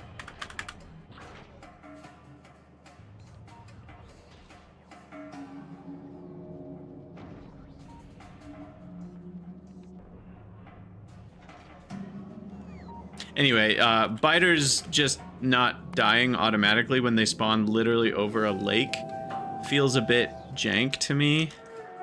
Like, are you serious? This has got to be patched out. This has to be patched out in 2.1. That, like, to be kind, this is kind of unacceptable. Like, that's all there is to it. Like, that just doesn't make any sense. Lore-wise, it doesn't make any sense. Gameplay-wise, it just doesn't make sense. He is very confused, that poor biter. Someone needs to put him out of his misery. Alright, so we're there. We did it. Cryogenic science pack. Woohoo! Let's start with legendary quality. Yeah, no, what it needs to do is when you drop a biter in the water, it has a small chance to evolve into a water biter, and then it makes a water biter base, and then the whole lake gets filled with biters. Wait a second. Oh, I don't have any Gleba science. Okay, we'll do those sciences in the next episode, I guess. We'll keep streaming if you're here live. Don't go anywhere. But for those of you from the future on YouTube, as always, thank you for watching. Let me know what you think down in the comments below, and we'll see you all in the next episode.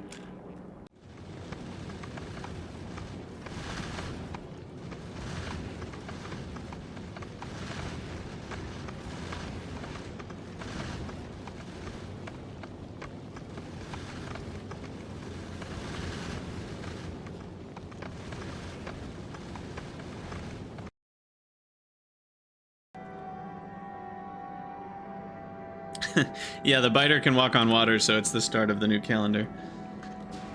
AB after biter.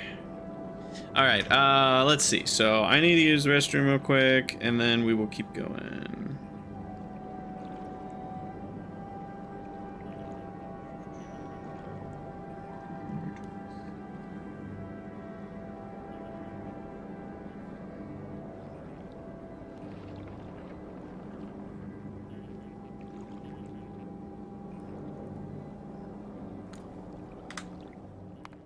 Alright. BRB, y'all. You guys go stretch, get some water. We shall reconvene in a minute.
All right, we're back.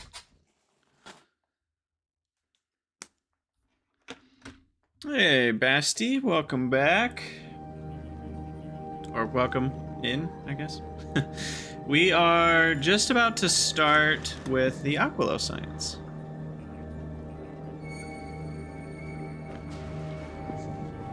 Get our screenshot for the episode.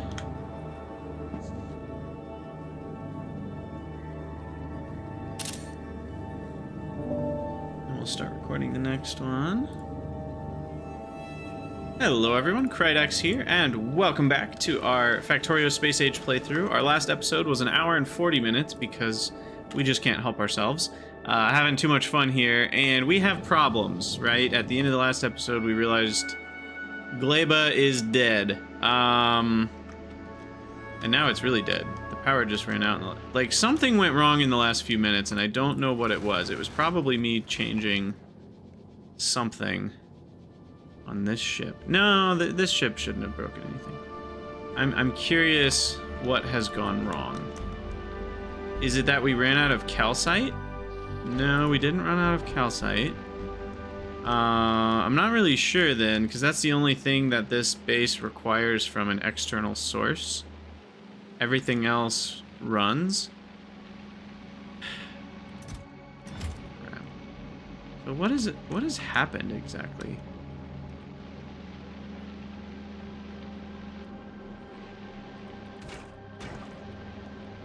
Like, the core nutrient loop seems to have gotten janked up somehow. So, it was just last episode we were saying we don't have many blackouts. Fate heard me calling and had something to say. That's actually really funny. It is true. I tend to not have... I just haven't experienced that many blackouts in Factorio. I've had a lot of brownouts, but blackouts, that's pretty rare. But yeah, this certainly counts. Obviously, it's easier with a Gleba base because the whole thing is like a watch. You know, one little gear is out of place and everything goes down. I am legitimately like curious what went wrong though, because it's weird for something to run for 5 hours and then stop working all of a sudden, you know what I mean? Like, and it all happened recently too, because the Yumako is still unspoiled and stuff. It's about to be spoiled, but it's like within the last half hour everything broke. Yeah, you can, it was 2 hours ago everything died. You can see it right there. Nutrients died is what went wrong. But how? How on earth did nutrients die after, you know, like 20 hours of running and it stopped running. Like, that's so weird. I do have some solar somewhere that's already placed, so I don't think... Oh, do we not? Wait, what? What happened to solar? Is it in these? Probably, yeah. Oh, thank God. Okay.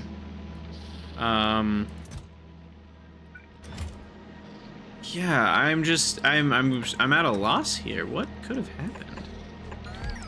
What could have happened? This will at least allow inserters to swing, I think. Slowly.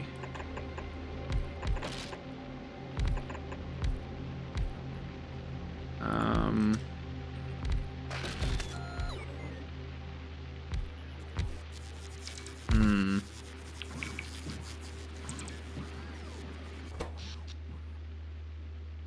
1 megawatt. That's just gonna go to charging lasers for a while, isn't it?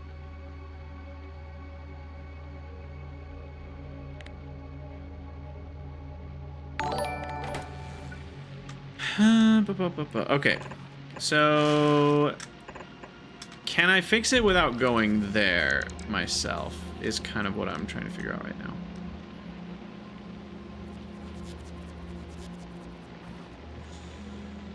It would be so much easier if I was there. I think I'm just gonna go. So we'll send the Senthus to Aquilo. It'll pick me up and then we'll head to Gleba. Because if I go, then I can just make the nutrients myself and hand put nutrients in a few different buildings, and that'll spin things up again. I could probably make it work with just bots if I thought about it enough. Make a separate little network of power to power one assembler, making nutrients from spoilage. I'm sure we could get it working, but that doesn't seem worth it.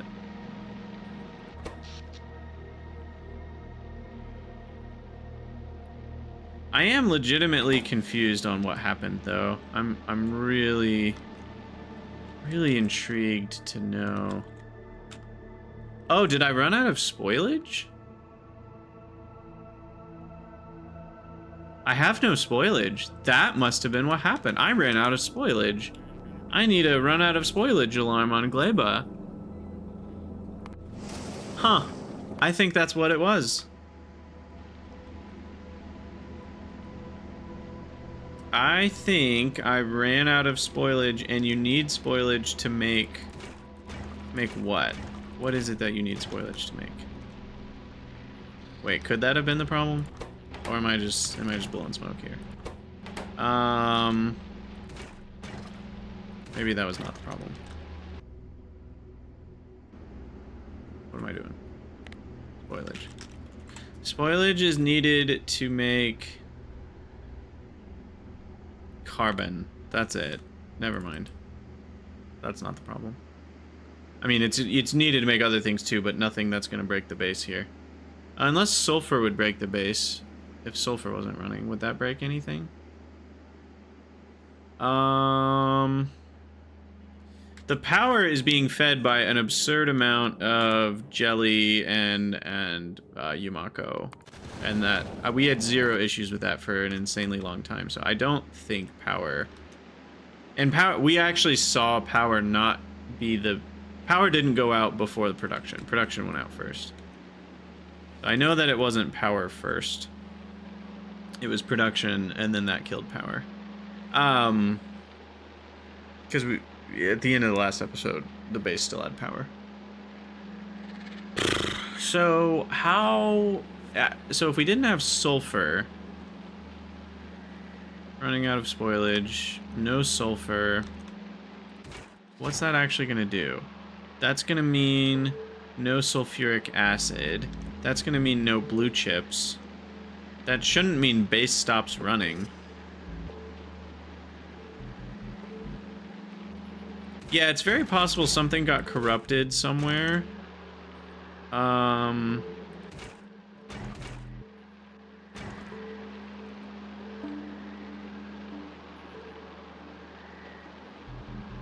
It's just hard to know where that would have been. Gleba certainly has the most penchant to just break in half on you.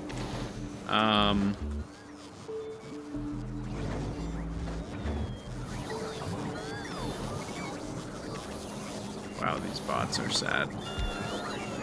There's some sad little bots. Alright, let's... There we go.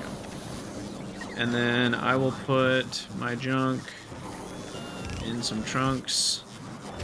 Turn off my logistics.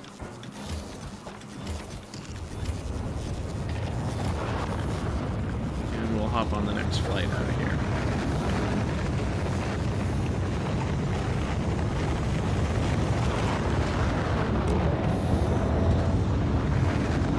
Yeah, I'm really curious, and I don't know if we'll ever know for sure. It might have been that we ran out of bioflux here.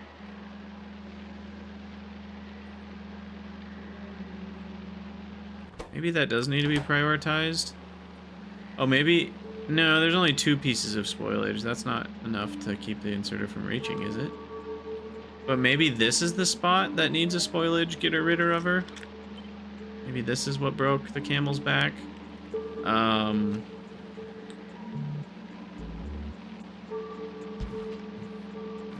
going to do it like that.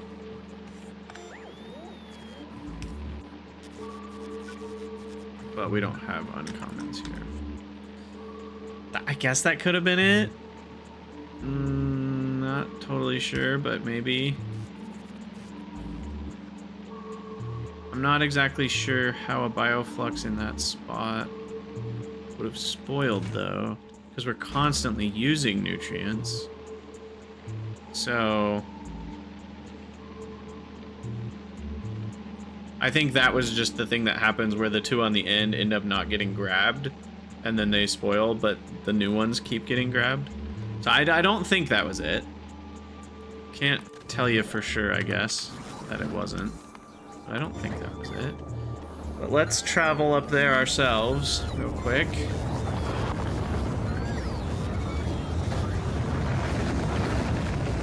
It's power, by the way. I think power's okay since we added more. I am gonna want to try fusion power. For sure. Whee! Oh, it's such a cool animation.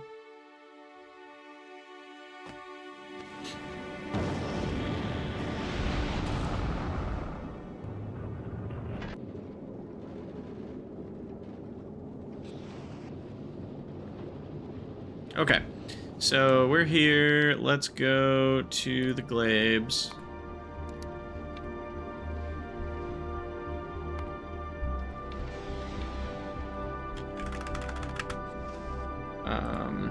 We'll see what happens.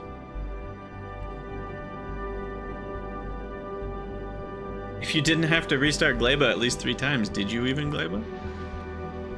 I think this is our first time with a full break since we left. We had a couple issues while we were there, but that's just, you know, pretty much everybody's experience, I assume. But the full-on, like, it breaks after you've left hasn't happened until now. Which is what's so funny about it. Like, it's not like it was a few hours after we left. You know, we're talking, I don't know where exactly we left the planet in this process, but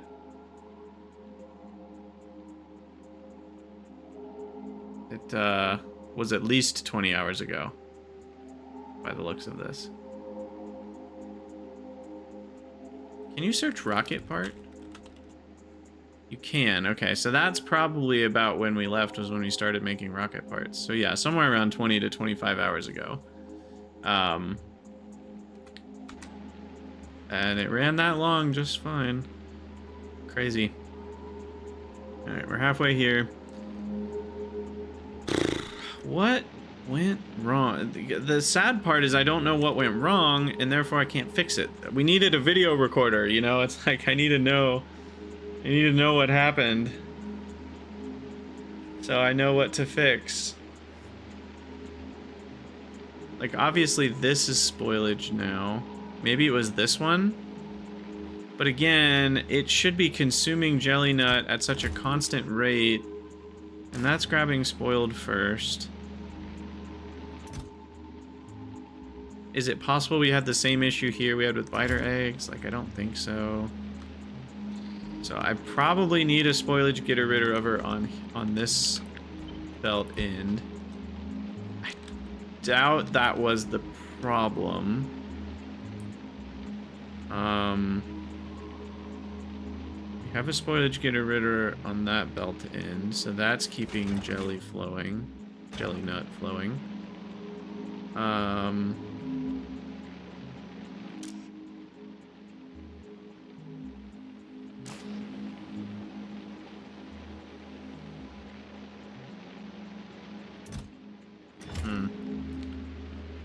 Couldn't tell you. But let's head down and figure it out.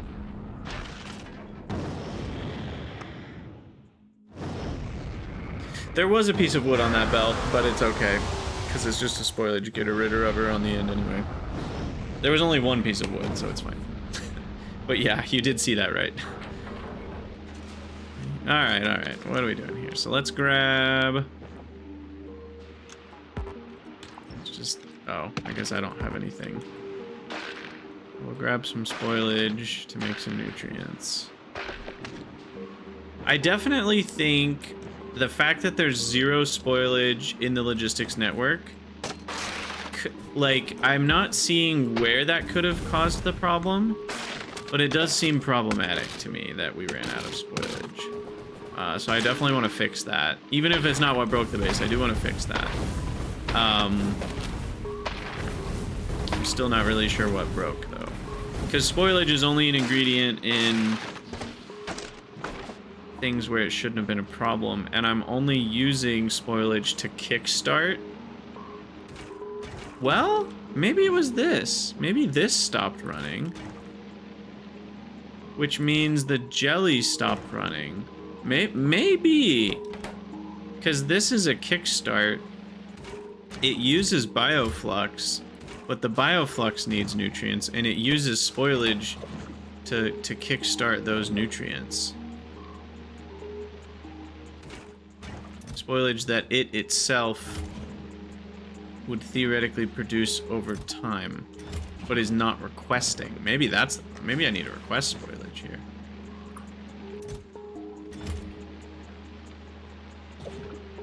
Any spoilage that gets produced by this nonsense goes back in here, but it doesn't actually request any.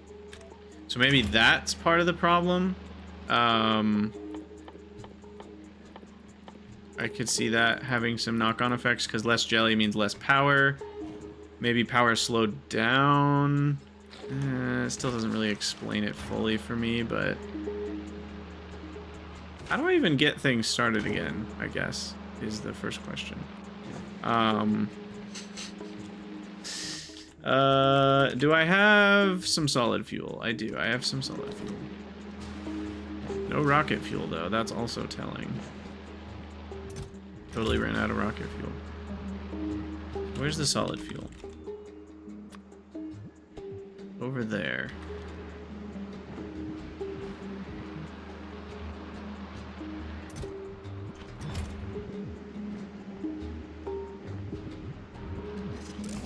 Dump that in here. Get some heat spreading again. Whew. Hey, thanks for the follow, Jacob. Welcome, welcome. I'll get power running again for a minute.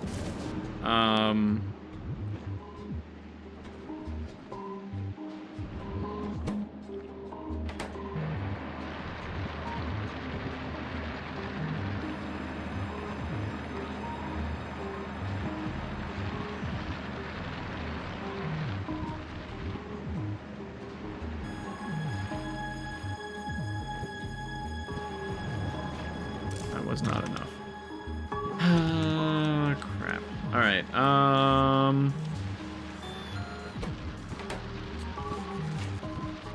we really need... Yeah, there's some jelly nut, okay. Yeah, we really need jelly nut here. Because jelly is what makes the most power.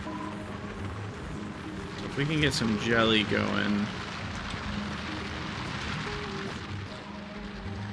Well, what's the jelly power? 10 megajoules a piece? That's not bad. No! Oh, that's funny. We have power here that's not actually powering anything. If only you could do wireless heat, then everything would be fine.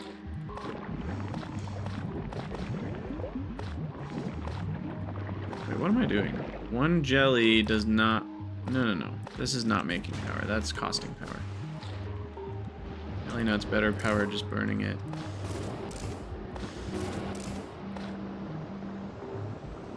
Oh my gosh. Spoilage is worth nothing. Alright, so there's a little bit of power. We'll spin back up eventually here. Get some more jelly nut. Oh, I have a lot of... I can just shove the jelly nut into the power. That'll work.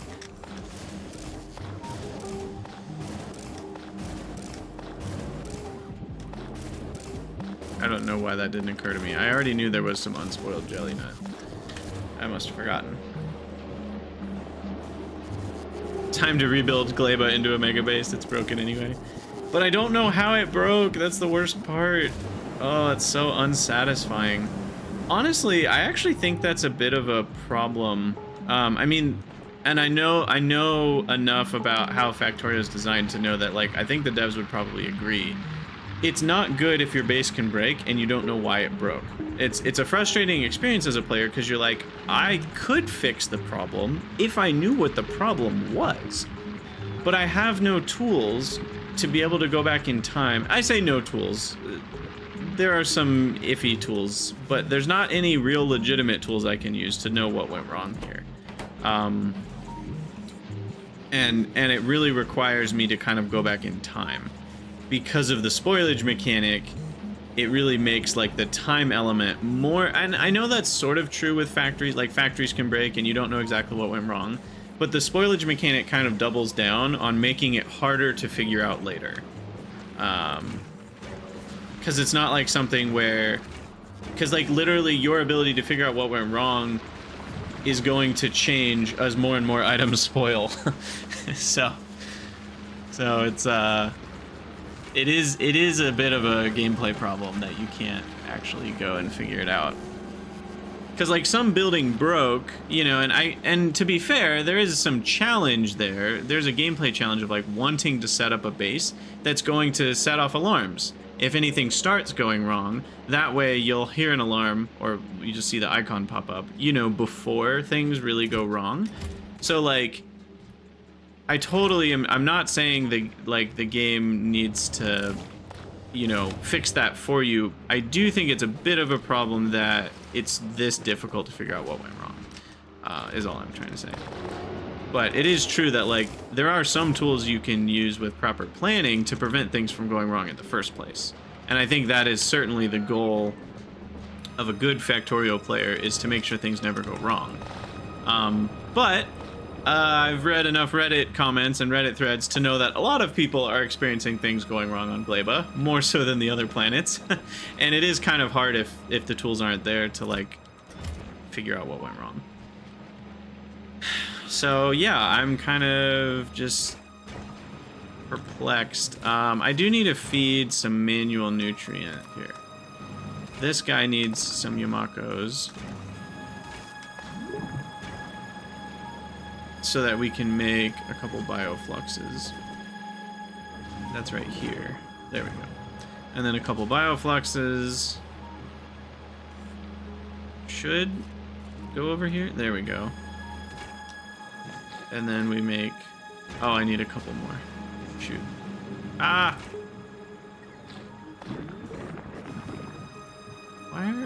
Why are nutrients appearing in my inventory? Oh, the handcrafting is just that slow. Okay. It's literally the thing I told my character to do.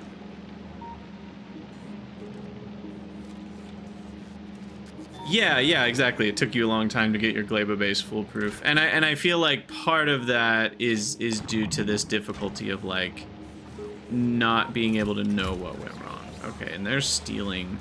This is part of the problem, to be honest.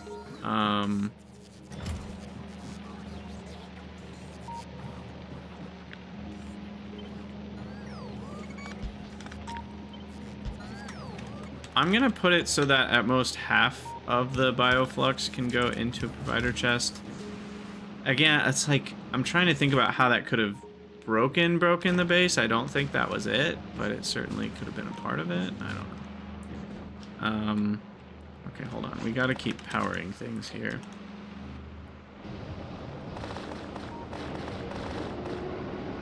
Okay, so power keeps going. And then I need spoilage to make more.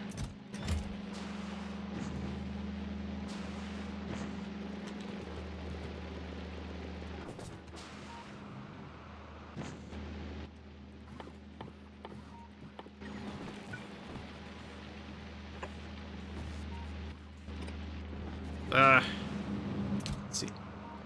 Biochamber.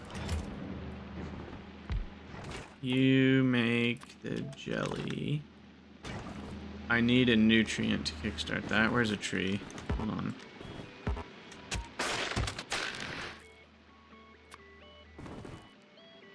The jelly's the fastest spoiling thing I've got, so I just want...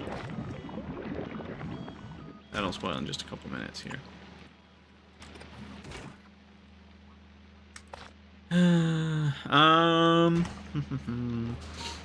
So then... Where did that bioflux go? I wonder. What all requires bioflux to build?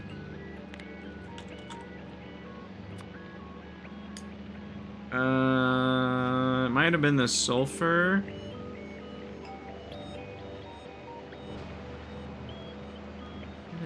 I wish I knew where the bots took it. Bioflux. Yeah, those are belted bioflux.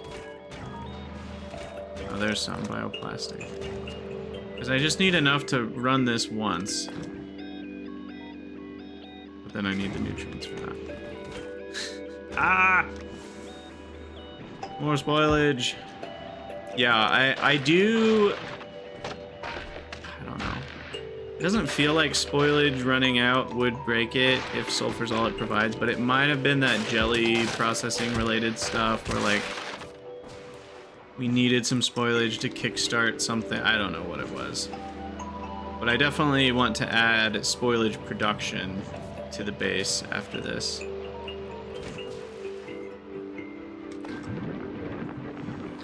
Alright, there we go. There's a few more nutrients. Which need to go into my Yumako doodad and the jelly nut doodad.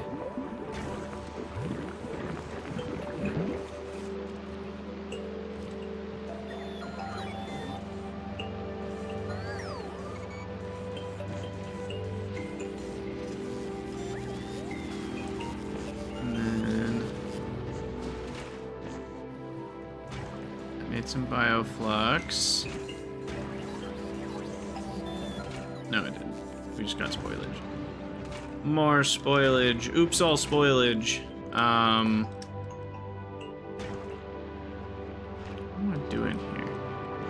Why don't I manually... I think the problem is we need to kickstart things with a proper amount of nutrients.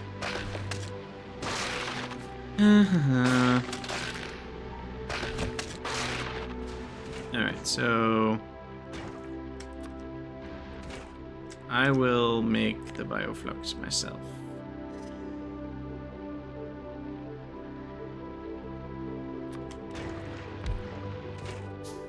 Which is where?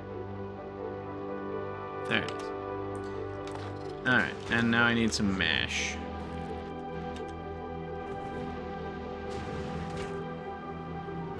But for that, we need spoilage. Ah!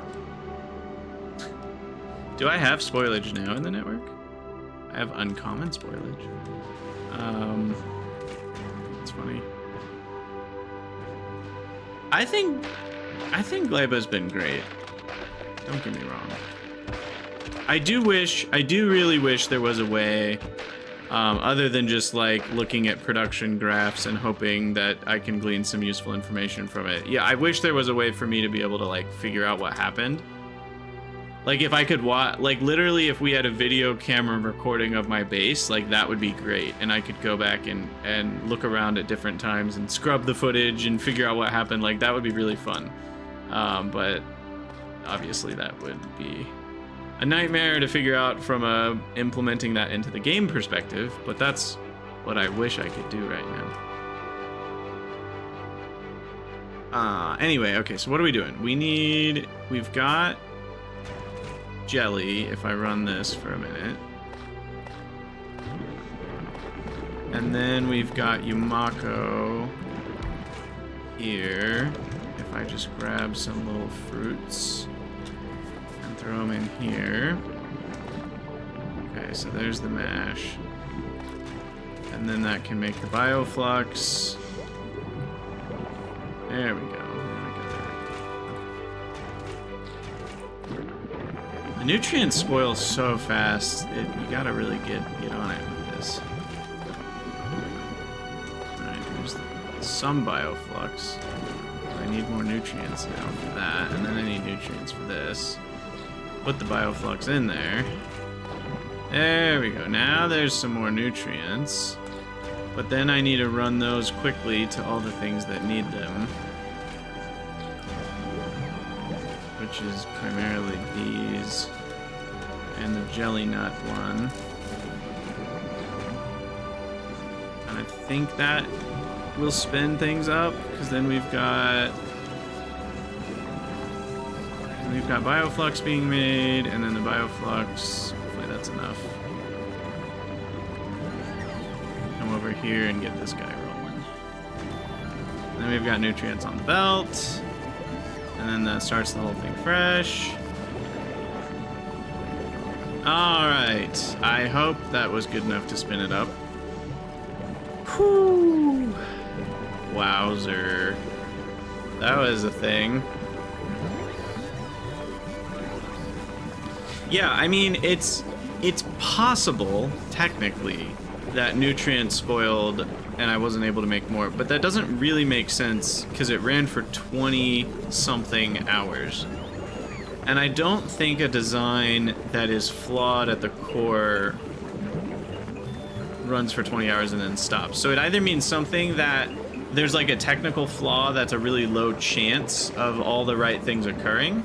Something like that happened, or it's just that I ran out of spoilage and that was a really slow process. I really don't think I would have a power issue because I have rocket fuel backup power. So like, power's not gonna go low very easily. I mean, it's possible if I was using the rocket fuel backup and I was out of rocket fuel. Yeah, there's a lot of things that are possible. But see, I even have this. These are supposed to be putting all that stuff to spoilage. So maybe that was all going to make spoilage and rocket fuel power wasn't enough? Is that what happened?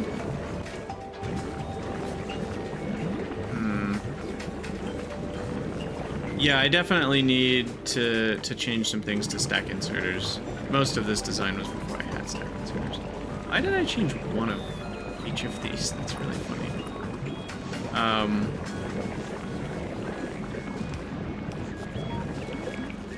The nutrients on the main nutrient belt are stack inserters, by the way. It's hard to see because when a inserter's filtered, it's mostly covered, but that's running now.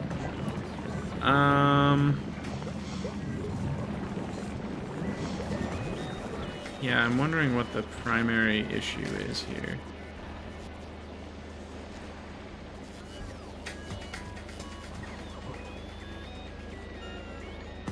It could be that it was a power issue. It certainly could. How would we go about making sure that doesn't happen?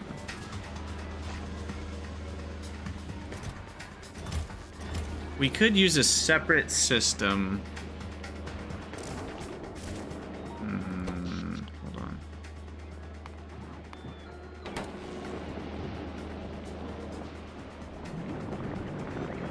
could use a separate system to provide spoilage.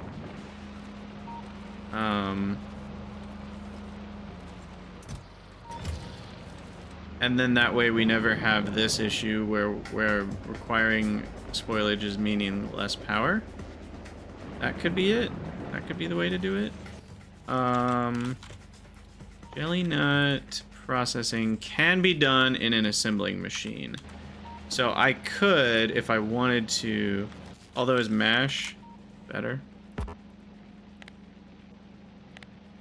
No, you only get 2 mash per. So if I want, this could be a way. Oops, don't have epics on me. Should have these guys. Yeah. This could be a way to make spoilage maybe if we have enough over here.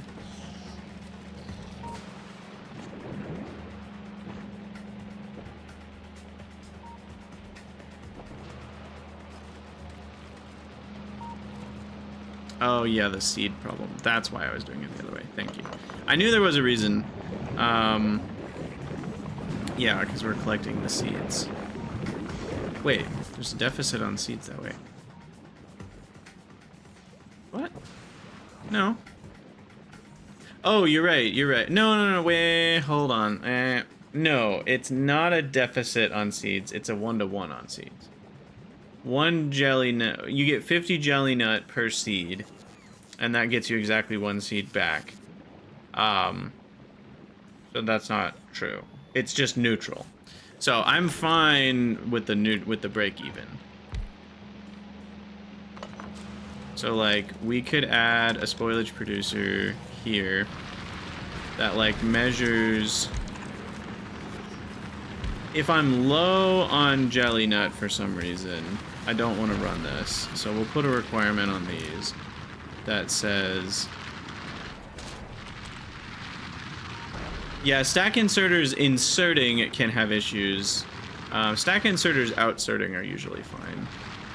As long as you're, you know, thinking about the same things. Like if it can outsert spoilage, you could have issues, but what am I doing? Jelly nut, the item. Greater than 400. So if I have at least. Am I going crazy? Oh, it's measuring stuff on belts too. I see. Okay. And then this is the jelly nut processing. I don't know if you can prod module this. You can. And then what? And then we have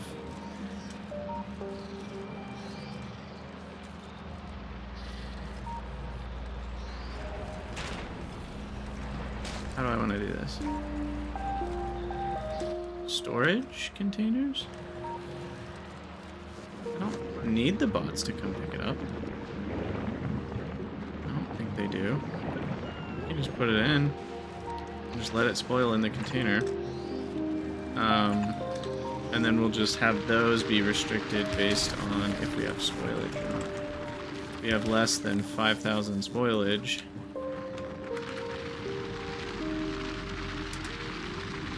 or maybe even 10,000. We're on that. They'll eventually fill with seeds, I guess, so we need seed removers.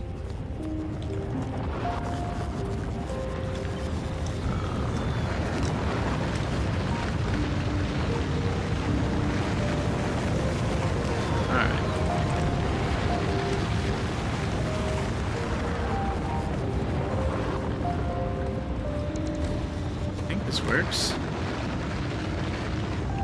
We're out of jelly nut right now, so that needs to keep going. Let's we should have now some overgrowth jelly nut soil that we can't use. Do I need landfill first?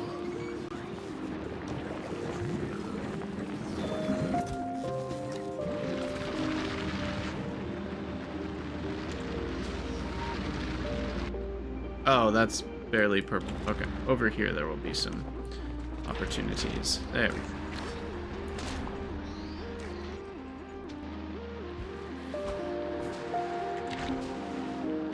Boom, boom, boom, boom, boom. More jelly nut planting sites. Ban the bot, and we are off to the races. Okay, how are we doing on Stone Patch? 52,000. Someday I'm gonna have to branch out. Our pollution cloud is tiny. Ah, there's an enemy base or two within actual range. I know it wasn't an attack though, because we would have gotten a notification about destroyed stuff. So we know that wasn't an issue.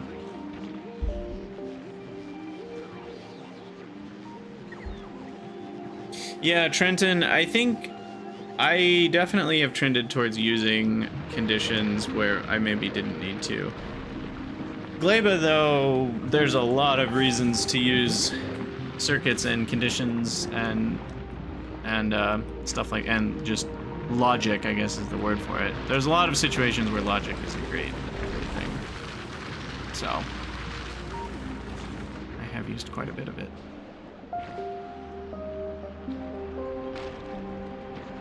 Okay, let me grab a little more overgrowth soil and see if we can have a few more jelly nut plants. It's also, no, I don't actually believe that. I was about to say it's also possible that we just didn't have enough jelly nut, but it wouldn't work. It shouldn't work for 20 hours and then break. If something that only had a 5-minute turnaround time wasn't enough, like it would have broken sooner than that.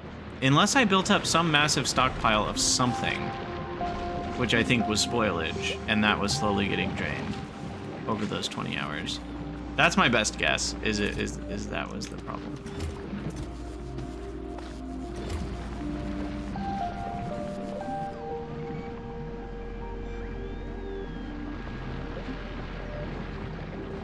Okay, but things are running now. This is, I'm gonna go with halvesies on this. Up to half of my waste product will turn to spoilage if we have less than 19,000. But half will always go to power at least.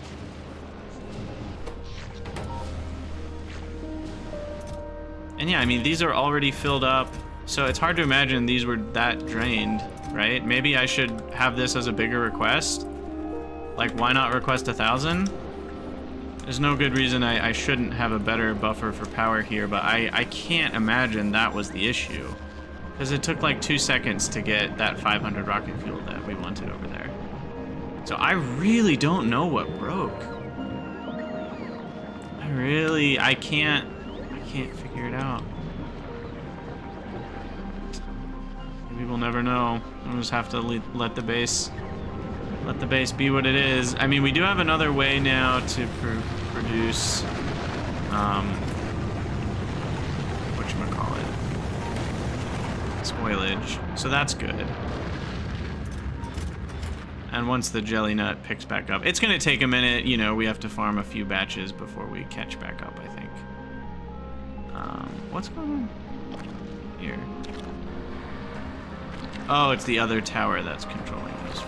I see.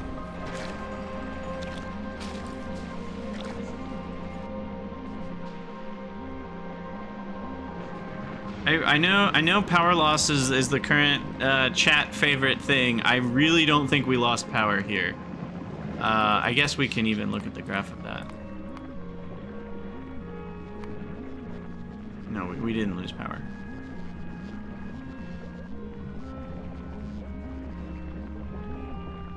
We did not lose power. We didn't lose power until half an hour ago. When we showed, or 0.8 hours ago. And that was when, if you look at the production, that's long after production stopped. So we certainly had production issues, not power issues. Power issues occurred just because production issues, you know, all my nutrients were gone for an hour, and so the heat ran out. That's what happened. And we used up all the rocket fuel stockpile. So by having a bigger rocket fuel stockpile, it's going to mean there's even a longer gap between a production break and a power break, which is good, because then we have longer to catch it. I probably should have, now that I'm thinking about it, some sort of basic, like, if nutrients on this belt goes below a certain amount, I should set off an alarm, that sort of thing. Do I have alarms here already? Or sorry, speakers, they're not called alarms. I feel like we have some in one of these boxes. There's one. All right, so I'm gonna hook this up, because really this is the core of everything. If this starts going south, we're gonna have problems. So if nutrients on this belt become less than probably 300, that means we've got problems. So global alarm, it doesn't need to be that loud, but I do want it to show up. Show alert nutrients. So yeah, this sort of setup is the thing I could have done. Low on Gleba. You know, to help prevent issues.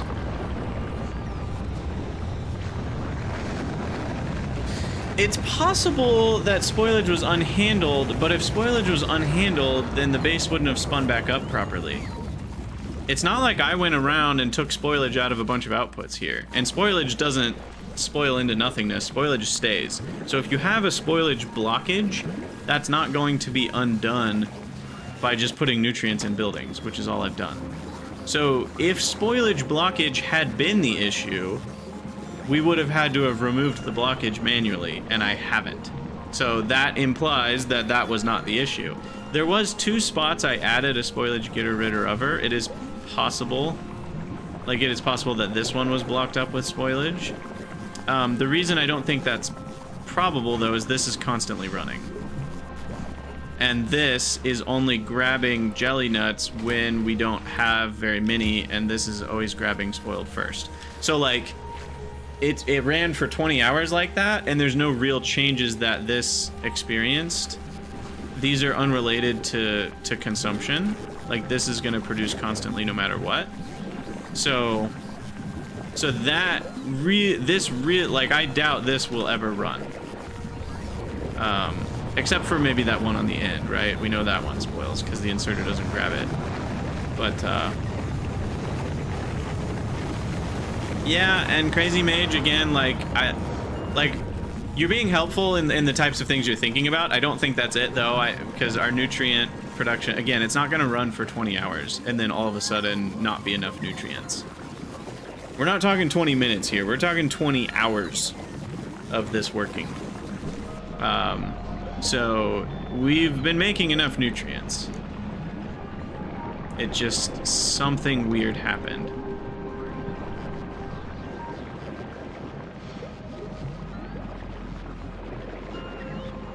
Unfortunately, Jan or Jan, not sure which it is, that doesn't work. I've tried that. Rotating, if you have an inserter grabbing and, like, you know, it's not grabbing the item on the end of the belt, rotating it like that, it still won't grab the item at the bottom right here. It's really annoying. Hey, you're welcome. I had a friend named Jan in college, so I guess that's why it popped into my head as what your name might actually be. He was the guy who lived across the hall. We played Minecraft together. Good times, good times. Back when I, like, played vanilla Minecraft.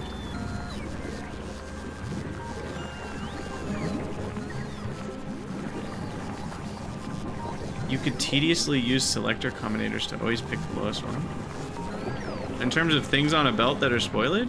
No. This only applies to belts. Alright, only applies to belts. This never applies to belts. This only applies to inventories like chests. Yeah, I don't know what went wrong. Everything seems to be running fine now. Heck, this even started itself back up properly, and we've had all kinds of issues with the ore generation. But the ore generation seems to be fine now too, and I didn't have to do anything, which actually feels really good. Wait, how did this spin back up? Did I? Where's the thing that makes copper bacteria? I have the iron one right here. Did I make a copper one somewhere? I must have. Otherwise, this wouldn't have been possible that it spun back up. But where is it? I guess this is what the search function is for. It's right here. Oh, there they are. Okay. Yeah. You were slowly pulling Logibots out of a Roboport. Interesting. Yeah, I mean, something really weird happened, and it wasn't calcite running out. That was my first guess, but we've got calcite. I just can't even. Oh, now the eggs are broken. I need to go fetch a pentapod egg. Because once Gleba breaks, the Gleba egg loop breaks.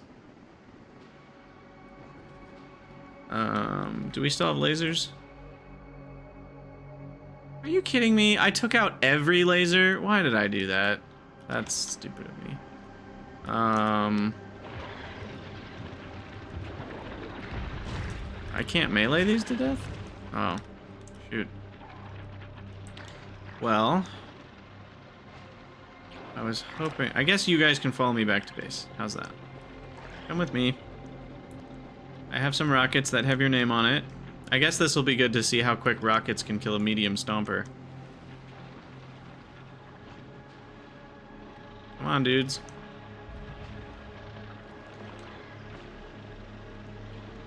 Come on. Quit your strafing around and chase me.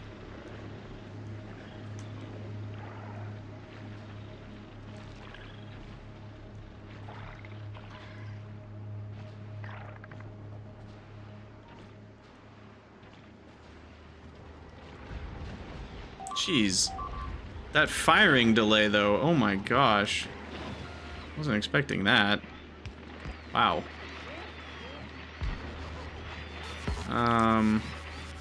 That was kind of huge.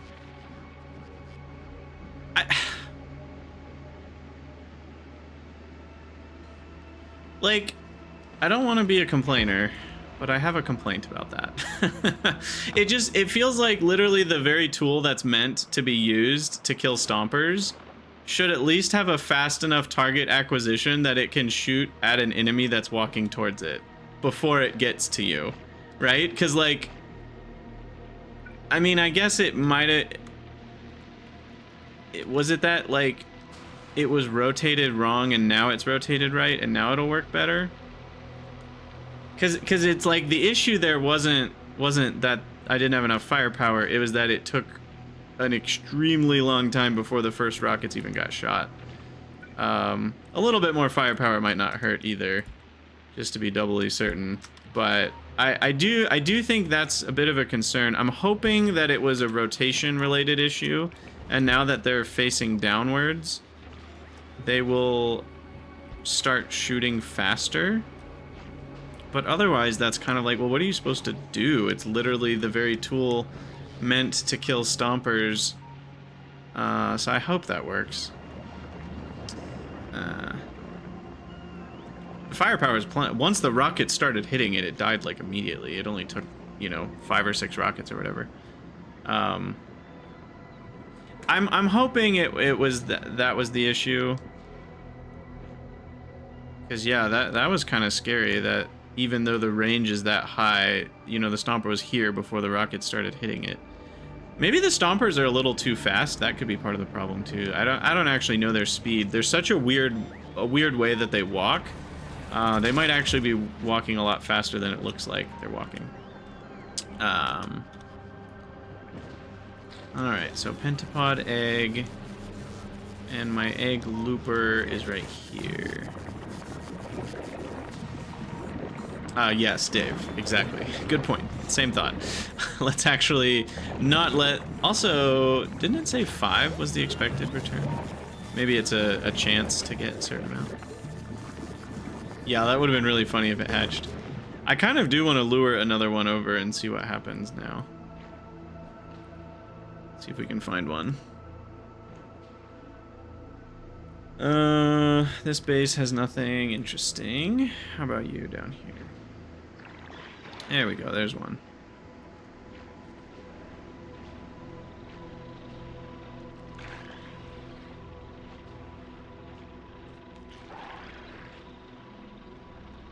Will it keep chasing me, or do I need to stay, like, within distance?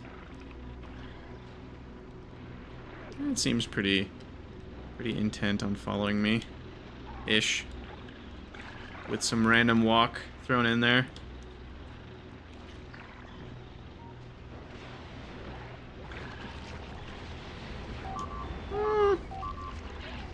This is pretty disappointing. I'm not gonna lie.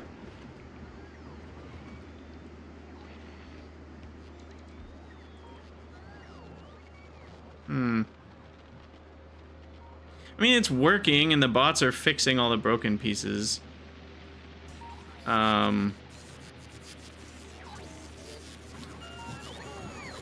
But like, the acquisition time is so slow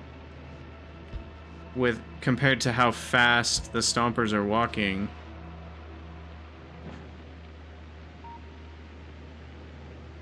I don't know. I think we have enough that, like, nothing's gonna destroy our base, but it certainly makes me a bit more concerned about the overall. Like, I think we need way more. And because you can't use walls, right? So it's like, with biters, the way you get around, like, oh, the enemies are kind of fast enough that they get to you a little bit before they're killed, is like, well, now they have to chew on a wall for half a second, and that's what takes them out, is that half second of chewing on a wall. But with the rocket turrets, they're so slow that, like, by the time the rockets from the rocket turrets are hitting the thing, they're already killing the rocket turrets, and there's nothing you can do about it. Because now, obviously, there are a couple things I could do about it. Thing number one is I could just have way more lasers, because even though they only deal 20% damage, they still deal a lot of damage. The other thing I could do is use, yes, exactly, Salmelu. I could use the lightning towers. And then, yes, that was the next thing I was going to say, Aloy. That was actually the first thing I thought of, was just having higher quality rocket turrets. And then more range fixes the problem.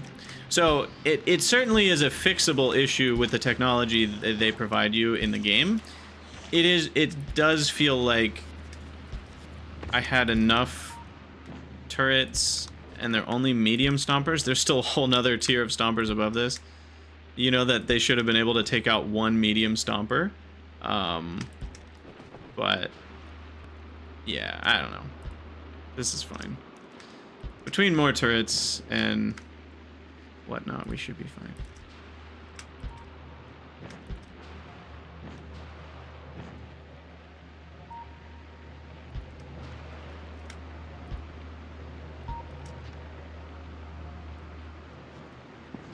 Yeah, I think there was an expectation I had that, like, oh, you know, 4 or 5 rocket turrets could handle one medium stomper without anything dying, I guess, was my hope. And yeah, they were getting towards the dead zone, but I think the main issue is just the rotation rate of rocket turrets is so slow. That seemed to be the problem that we were kind of running into. All right, now again, I forgot to make sure all those inserters were in power range. You know, funnily enough, this would be a good use case for burner inserters. And that might be a sentence that's never come out of my mouth before. But requesting ammo for a turret that's inside of logistics range but not power range, because you could request fuel as well as ammo and then use a burner inserter. Okay, I think that's it. All right, is Gleba still running? Gleba seems to be running fine. And I think we're protected well enough, though what we just experienced is a little bit scary. I think it's enough protection that we'll be fine. We will get attacked, you know, looking at where the cloud is and where expansions have started getting to. We'll start getting attacked on this southeastern front for sure in the next hours.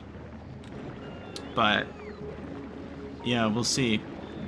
We'll see if, like, the combination of more rocket turrets and the fact that they're all pointing the correct way will be good enough, or if I really will need to bring in lightning turrets or start making higher quality rocket turrets.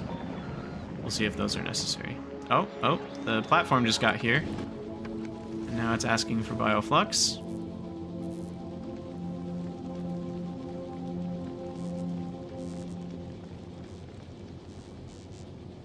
That was weird.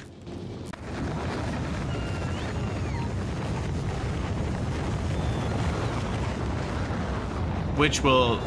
all of this was because we got cryoscience to Nauvis, and we're like, wait a second.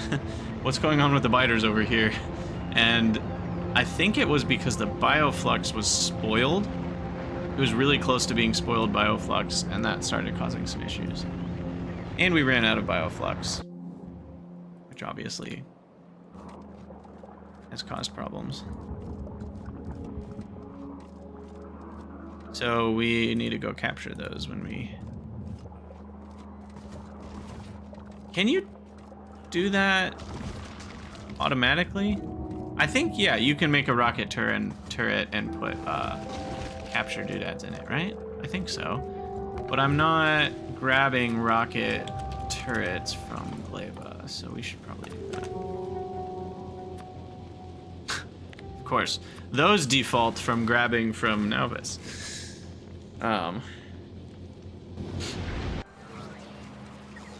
Aquilo plus burner inserter. Yeah, I did see that they don't need to be defrosted to work, which is interesting.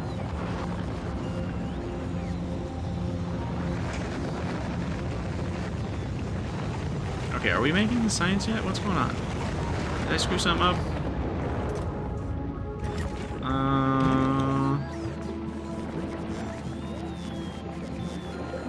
Oh, wait, is this just a separate egg loop? Oh, I think I'm being a dummy. I need to start that egg loop too. Those are two separate loops. There we go.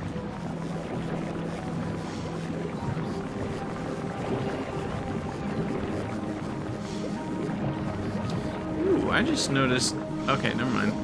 That inserter has missed a couple items on the edge, but then it's gotten a couple others. I guess if there's two in a row, it gets the second one. But I probably should have that there instead. Alright. Well, an hour into this episode, and I think we have fixed our Gleba base, and we've got... Finally, we've got our agricultural science packs rolling again. So that should allow for some of the new researches to begin in earnest. Whew, finally. So I will hop back on a rocket here. I do feel like something is still going to go wrong, but I'm going to go to the Synthus, and we're going to ride that back to Nauvis. Yeah, it'll last another 20 hours, and then we'll see what happens. Like, I've already got 20,000 spoilage ready to go. Let's see if it stays there. But yeah, for those of you watching from the future YouTube episodes, I do think we'll call it an episode here. And yeah, as always, thank you for watching. Let me know what you think down in the comments, and we'll see you in the next episode.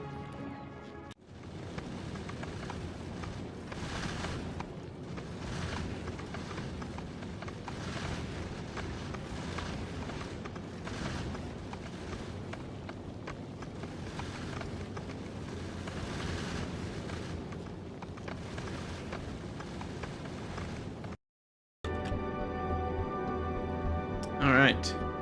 I'm gonna run to the restroom real quick, and we'll be right back.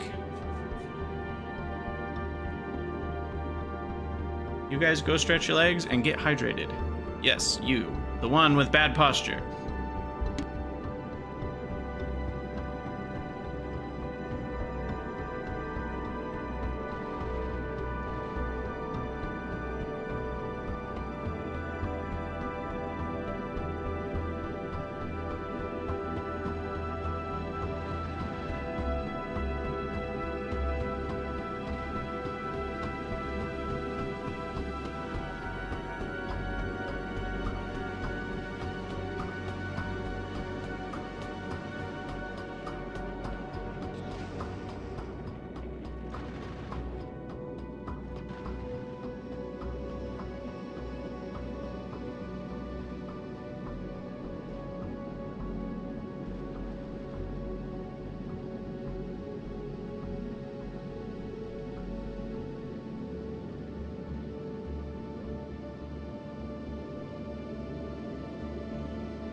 You feel called out.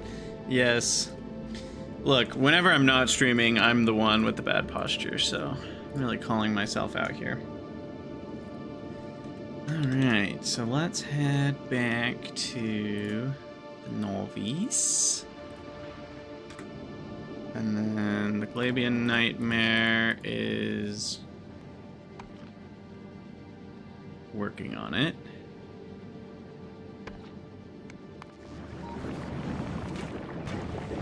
I really could put better modules in this, couldn't I? You know what? Here, go back. Go back, go back, go back.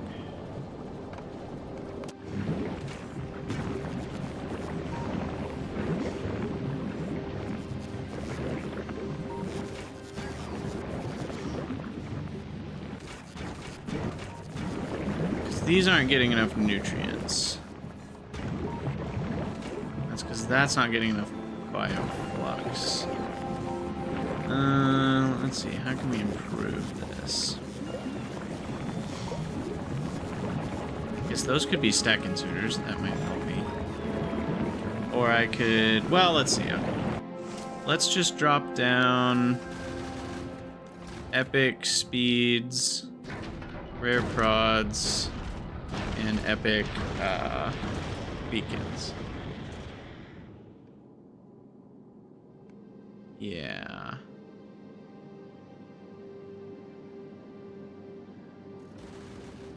That should help. Okay. Now we can go back. Hello everyone, Krydax here, and welcome back to Factorio Space Age. In our last episode, we got Gleba back and running again, and I just now dropped a couple nice little things. I'd like to improve our production of science here. So what I'm going to do is I'm going to make... Let's see, these are currently adding 100 speed times 1.5, so they're adding 150 speed. If we were to only have one module in one epic, that's adding 95. Is that right? Yeah, that alone is better. And then I can add in an efficiency module. And not only that, but this is only adding 70% energy consumption, whereas having two of these was adding 140. So we're decreasing the additional energy consumption as well as decreasing energy consumption, which is great. That being said, I will also affect the egg makers the same way, and that will mean they burn fewer nutrients. Though that's not the main cost. The main cost is just 30 nutrients per egg. So, let's start with the prods here. I also could prod the silos better. I guess there's a lot of things here. I maybe didn't bring enough prod modules. So this is going to be 24.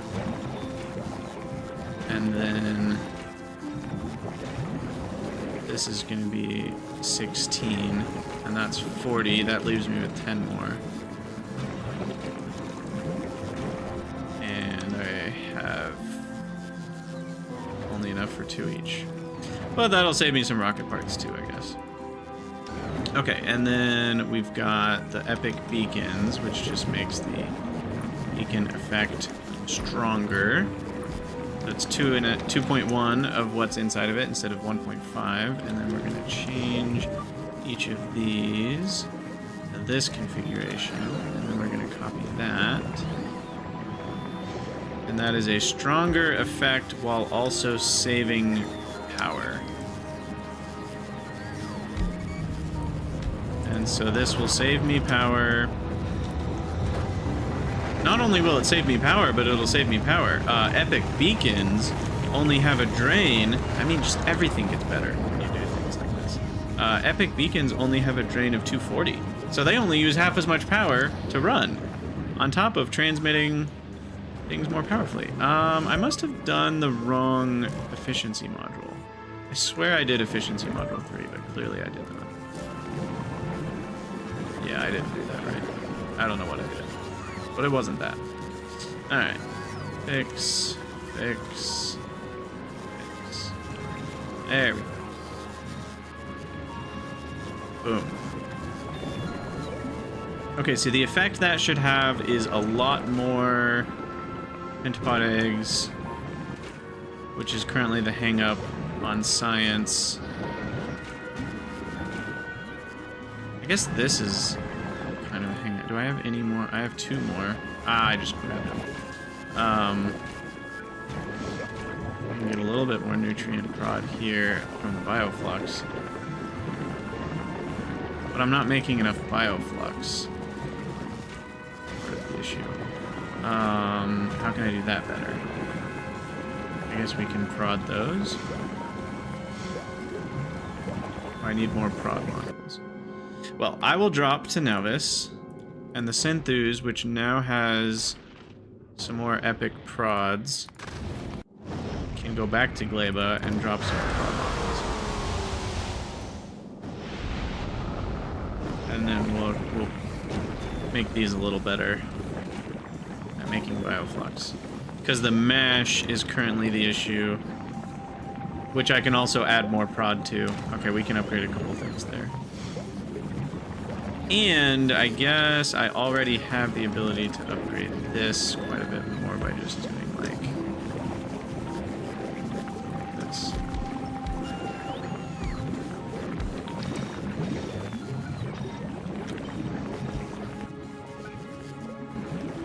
Yeah. And then that should be hopefully more than it was making before. That's got to be more, right? 43.7. I don't know what it was before. MASH. Yeah, it looks like we were holding steady at 2.6 to 2.7k. And now this is more like 3 to 3.1k. Nice. Hey, thanks for the follow, Alara Fuzzy. Welcome, welcome. So that's more MASH. More MASH means more flux. And then I also want this here. These here. Hopefully I have enough for all that. No, I'm short 3 epic beacons. Okay,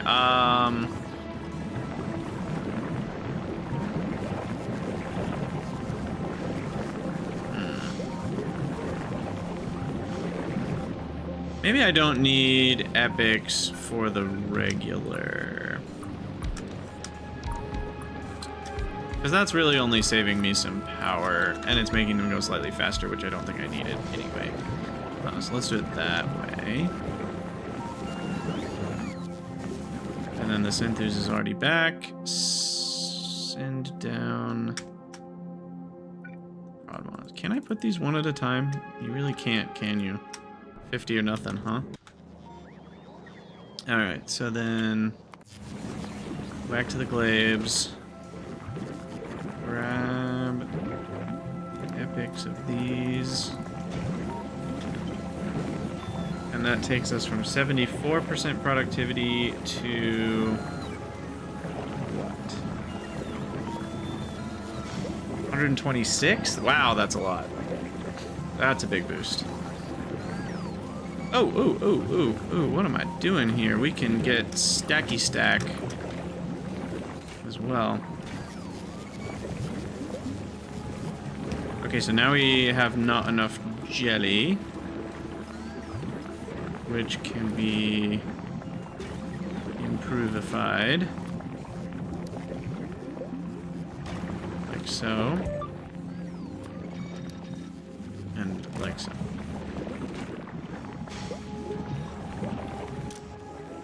This needs to be a stack inserter. It's still going to be too slow, unfortunately, but it'll be a little faster. Okay, so some minor adjustments to things using better modules here. And that allows for some better production. We should see agricultural science is at a faster rate than it ever has been before. Kind of hard to tell because it was fluctuating between 160 and 240. Oh yeah, it's definitely better. Now we're going up to 436 and down to 280. Okay. Yeah, certainly faster on the agri-science now. Cool. And the Glabian Nightmare is doing what? What are you waiting for? We have the required 400 seconds because ammo was slow.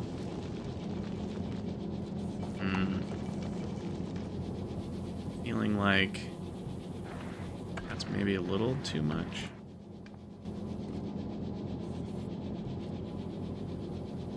That was for buffers to fill up.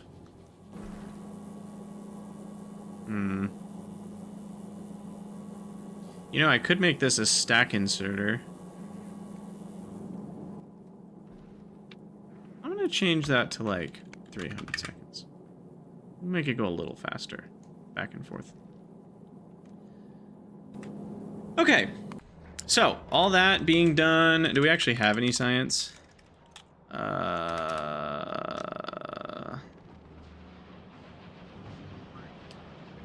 don't know why I'm walking here on my own two legs, or at least on the mech armor's own two legs. We do. Oh, we are researching right now. I didn't even think to look.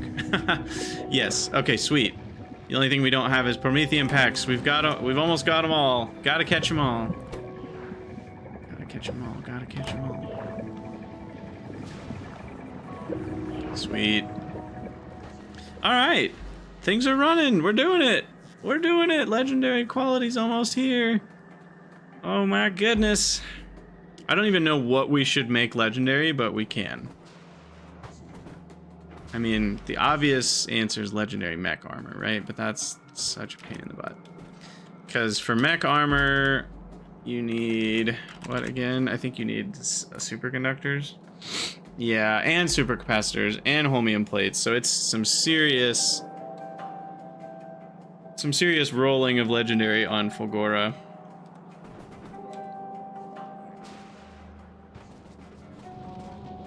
Alright,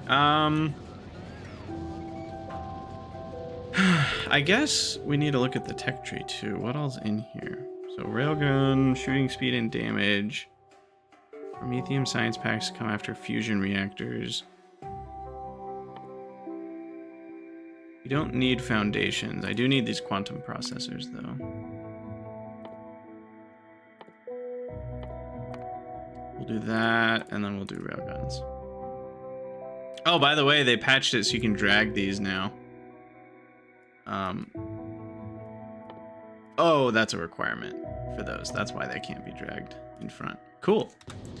Cool. Legendary mech armor is really cool, though. Yeah, I mean, it's insane. Because it'll be... no, not 14 by 16. It'll be 17 by... I don't have to wonder. It's 17 by... yeah, 15. Which is just absurd. I mean, we're talking like, that's almost like 100 more tiles on top of what I already have, which is more than enough. I already have what I would consider more than enough. Walls, I think, can take some asteroids. I don't know how much. Asteroid punishment.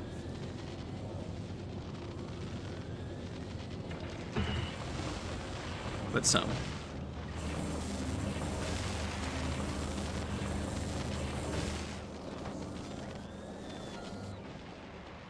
Alright, Glabian Nightmare is on its way back. Man, I could really improve this thing with like a single beacon right here. And it could speed up all four of these like by a lot. And then I could put a single stack inserter for these, and now all the iron ore is stacked, which lets iron ore buffer 4 times as much.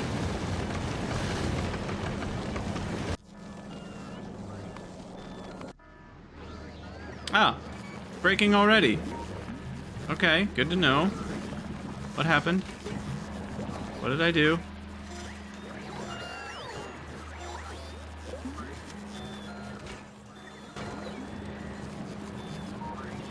Oh, that's a new okay, this is a new problem. This is not a problem I had before, so it's unrelated to why the base broke before. I get it now, though. I guess what we can do is this, and then we can have 2 stack inserters, 1 filtered to spoilage, 1 filtered to bioflux.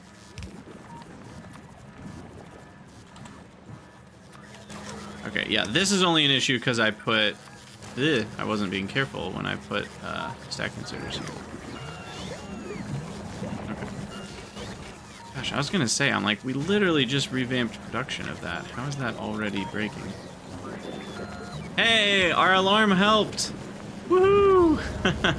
All right, kids, if you're at home, make sure you put an alarm on your nutrient belt, because it will save you some pain later.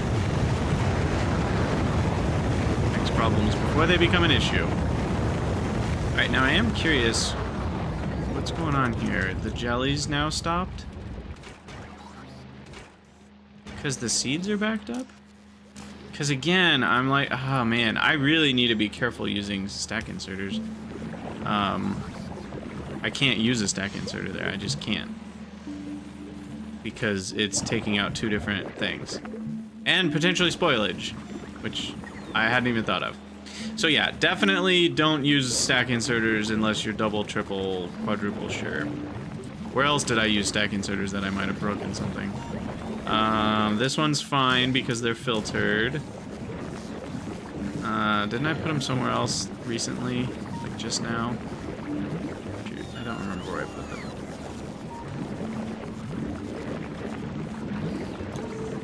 Mash is filtered, so that's fine. Was it on the egg?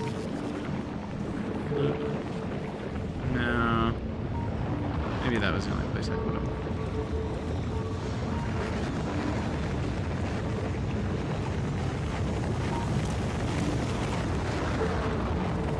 Spoilage is blacklisted? What?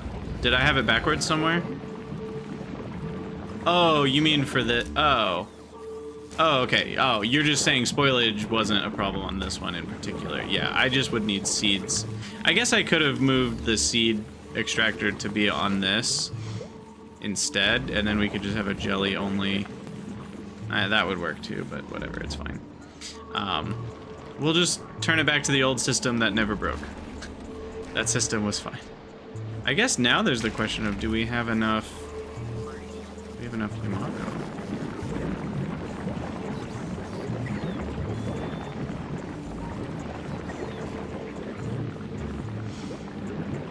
Because we just increased the consumption rate, didn't we? Yamato consumption was pretty steady at about 10 a second. So I might want to reduce... I'm going to take out... Yeah, I'll take out a speed module there, and that gets me back closer to that 10 a second. To make sure the agriculture towers, like, pointing over to them, like you can see where they are in my room. So the agriculture towers can keep up over there. Oh, and I never put in the new prod modules. What am I doing? What am I doing? That was like the whole point of what I was trying to do over here. There we go. That's why we weren't getting more mash. Okay, so that should result in a lot more mash now than we were making before.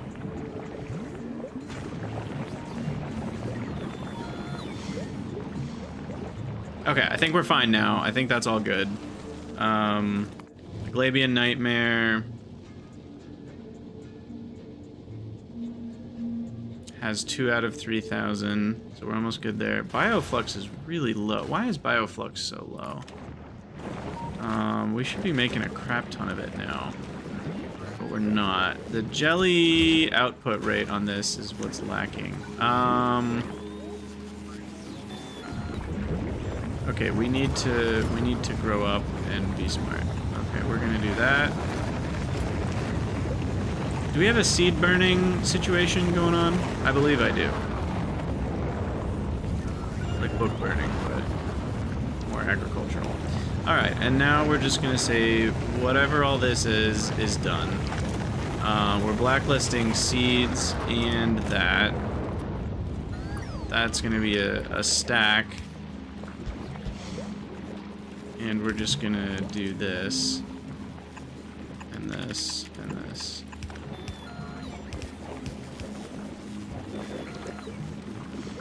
Okay, there we go. Now we can actually get all that jelly onto a belt.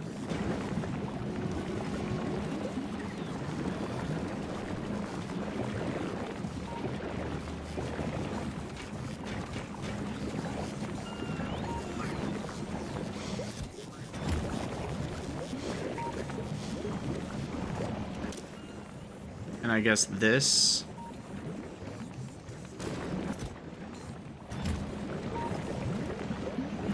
What's going on here? Oh, it has a stack size of 2. That's the problem. There we go. Okay.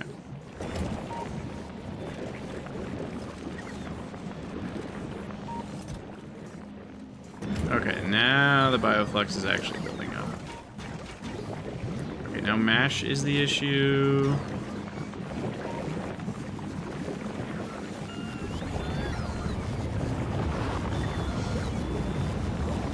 Wow, look at that products finished. I don't know if I've ever seen anything above 1 million before. 1.563 million products finished. It's nuts.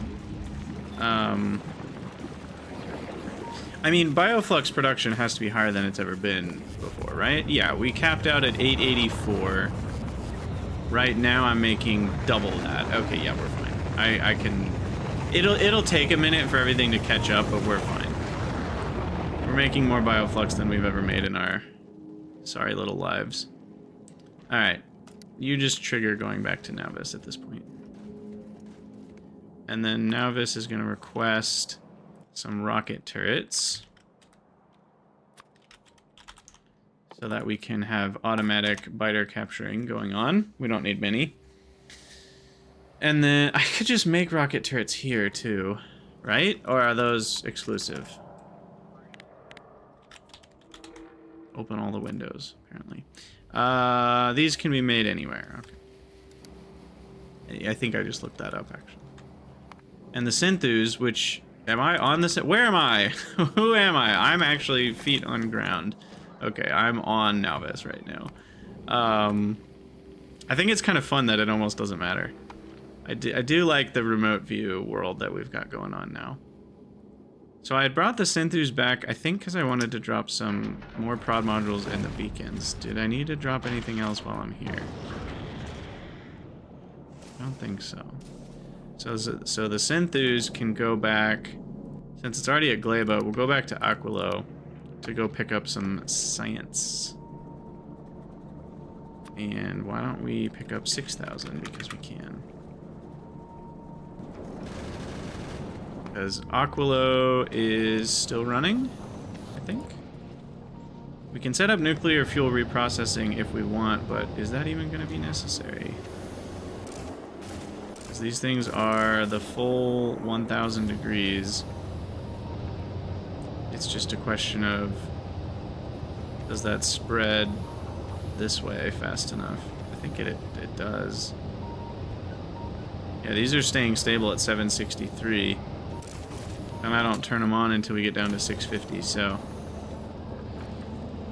Yeah, so power's fine. Everything seems stopped up here. Cool. Cool. All right. I feel like we are getting ever closer to victory. And I have a very loose goal. It's not a for sure goal, but I would like to achieve victory before Path of Exile 2 so that I can play right on launch. It's fine if I don't. I'm not like... I am excited to play the game, but I'm not like, oh my god, I have to play the minute it comes out. See, that's the problem, Dave, is I'm not even sure if I care to make that many legendary modules, but I really should. Let's go with legendary speed. That feels like the most Factorio of them all. So we'll do legendary speed modules. I guess it'll just happen.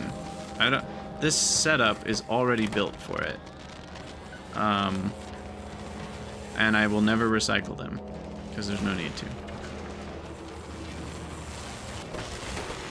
Oh, yeah, that's true, Alor, but I'm not going to wait that long. I mean, I'm talking like, if I'm not playing on December 6th, it's going to be within a couple days of that. So I'm definitely going to try. It just looks... I would be surprised if it wasn't in a very playable state already. Given what they've shown off, it looks to be quite good. And given they delayed it, as much as that sucks for people who were really excited for the original release date of Early Access, I do think it's because they actually want it to be really fun and playable and great and lots of content on launch. So it does seem like it's gonna go pretty well. I'm always a bit hesitant with games these days, but the way that they talk gives me some amount of confidence that things are going to be pretty good on launch and not absolute garbage heap dumpster fire. We'll see. Those of you who are watching this episode in the future are like, ha ha ha, we already know that Path of Exile 2 was the worst game ever to launch. No, but I don't think that'll actually happen. Yeah, the servers might break on day one, that's for sure.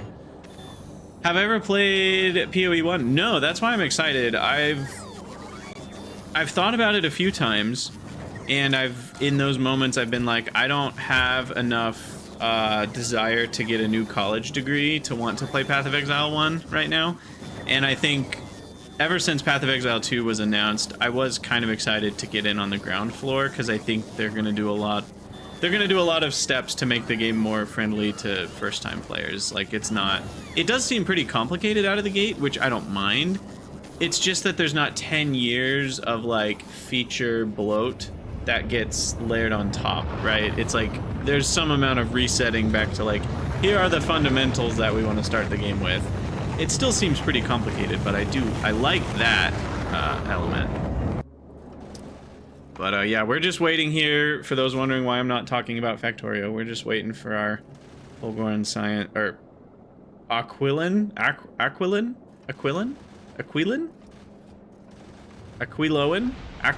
science. I don't actually know, but we're waiting for that. Wait, why is it taking forever?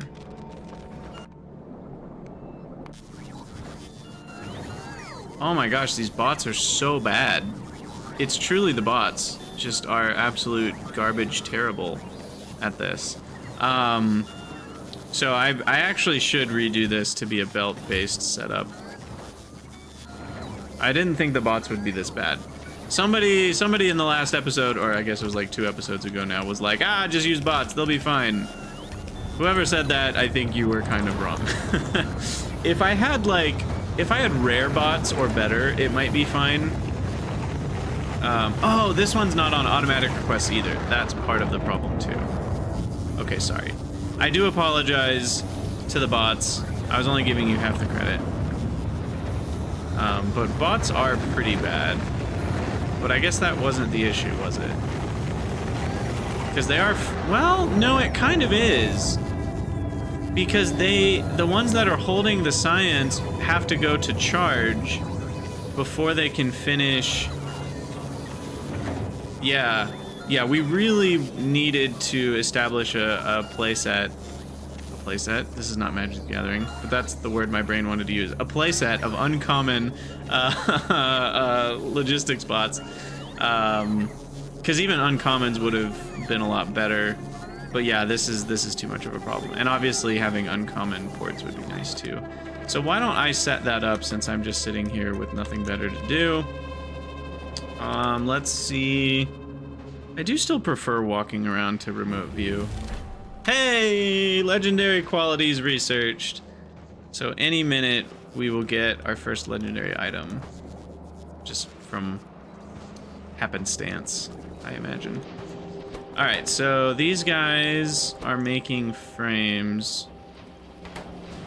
These guys are making engines. I could productify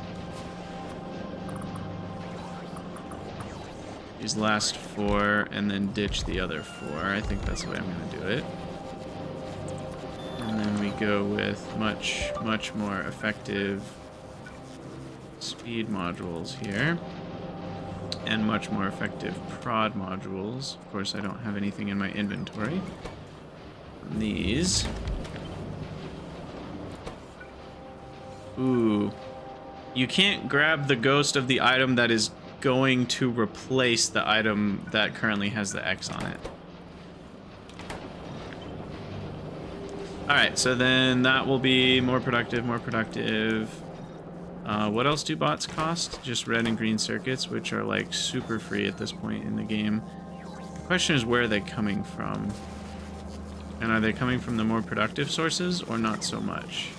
And the answer to that is not so much. So what I'd like to do is bring the super great green circuits over. Problem is they're all the way over here, and I need to get them all the way over there. So let's do like this and have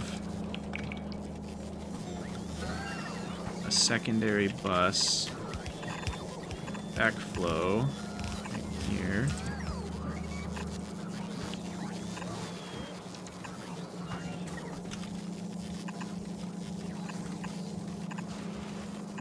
And then we'll come up to here. Wait, what? Uh-oh, I lost track of... Oh, that was an underground, okay. Wait, why are there reds on this belt? What did I do? Oh dear. Oh, okay, that's fine. I mean, it's actually convenient how that works out, because then I can just replace this entire thing here. So reds are on the right and greens are on the left, which is ironically going to mess things up. What is this doing? What? That's making speed 1s? That's not necessary, is it? No. I'm making speed 1s up here. Yeah, okay. No. This can go. This can go burn in a fire. Okay. And then I'll just clear off that belt just in case. And then the greens need to be on this, and they're side loaded, so we should be fine. Okay. So I do this. Yeah. Okay. All right, so now we've got green circuits going into this region, and that makes them a lot cheaper. Cool. All right, now we need better assemblers. Railgun researched. Oh yeah. And then we really need better quality modules. I'm just gonna go for it here. We're gonna go max rolling for that. And then we're gonna let that fill up. I'm gonna let that fill up to there. And I'm gonna say nothing underneath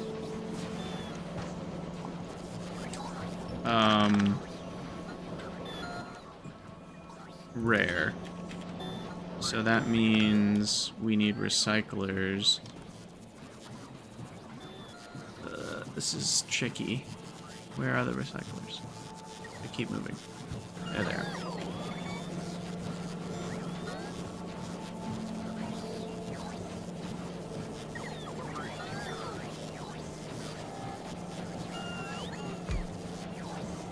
I'm guessing these recycle really fast because they craft really fast.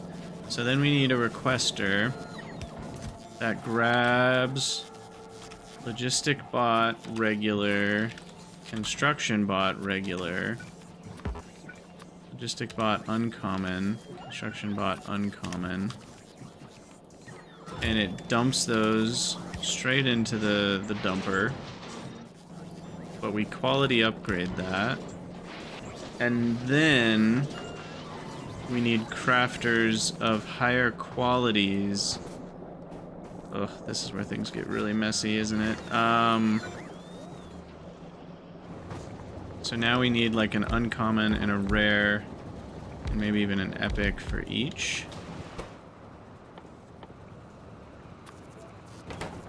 This is why you make something like the Grand Gambler, you know? Or the, what did I call it? The Gambletron? I've called it two different things. Wait, what? Oh, right. I actually really, I think I mentioned this in a previous episode. This is definitely a feature I would love to see them add, is when you go to select a recipe, it doesn't forget everything. It's not even on the right page anymore.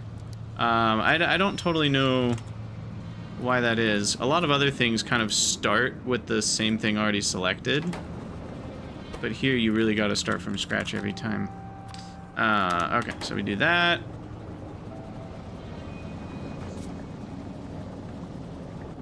And then construction bot.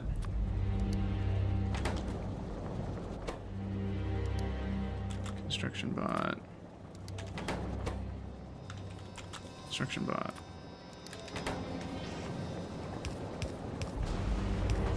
And I am just using the bot network for this, even though it's... Whoa.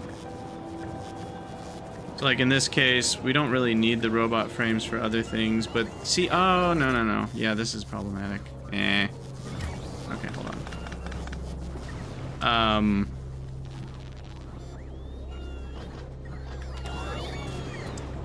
I think I'll just request one set. Like that. The reason I can't... It would be fine if they didn't both share the robot frames. The fact that they both share the robot frames makes it problematic to do that.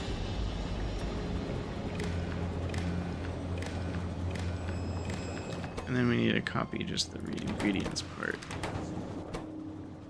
I don't know if we have something legendary. Let's find out. Yay! We have 4 legendary beacons. We also just got an achievement for producing green chips.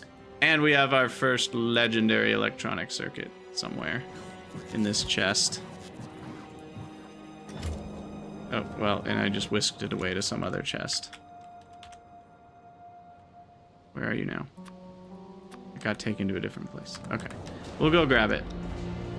And we will enshrinify it. As our first legendary product. We can put it by the rocket silos.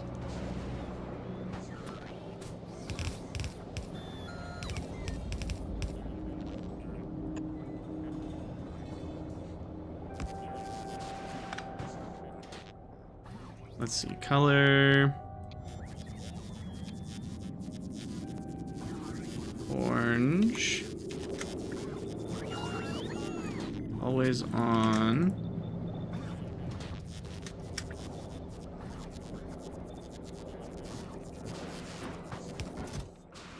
Ta-da! Beautiful. And maybe some reinforced concrete.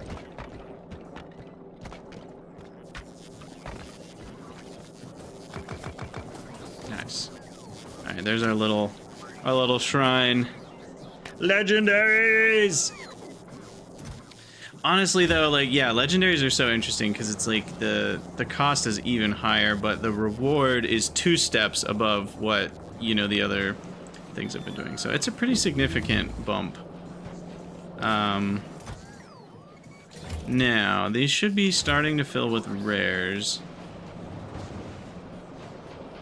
I guess I want these to stop running if we have enough rares. Is that what we want to measure? Again, I'm really wishing we had a inequality mixed with a symbol, you know, like I want inequality greater than rare of this bot to be greater than 50. I'm really wishing we could do that, but we can't, so I will just settle for construction. Or is this the logistics bot one? I don't remember which one we have selected. I think it was this one. Logistics bot. Given that we're recycling everything under than rare, we'll just go with rare. As long as it's less than 200 rares, we'll keep going. And you're the same thing. See, this is what I would expect for recipes, where it like goes to the same page and at least has the thing in the quality pre-selected, but it's not like filtered down or anything. Because that's nice. Okay, so those are going, those are rolling. These are now enabled.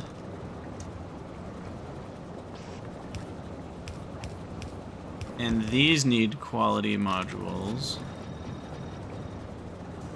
And this is the reason why you would want to, what's the word I'm looking for? Why you would want to have it controlled by circuits is you don't need as many epic quality or legendary quality modules. If all of these are just one building sharing the load, that helps.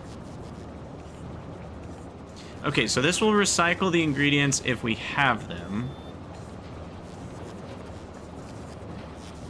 These are just going to sit here and be provided. So this would go forever if the ingredients showed up forever. But the ingredients of those will stop showing up when we stop recycling bots. And we'll stop recycling bots when we stop making bots of the original type, the common type. And we'll stop making the common type when we have enough rares. Okay, so that should work. It'll run. It'll keep going. Eventually it'll stop. That's all what we want. Now these are actually going slower than I expected, but that's not the issue. The batteries are the issue. Okay, so batteries, I could use cryogenic plants, or we could just say screw it and put better modules and everything. And I think I'm gonna go with that method, in case that wasn't clear.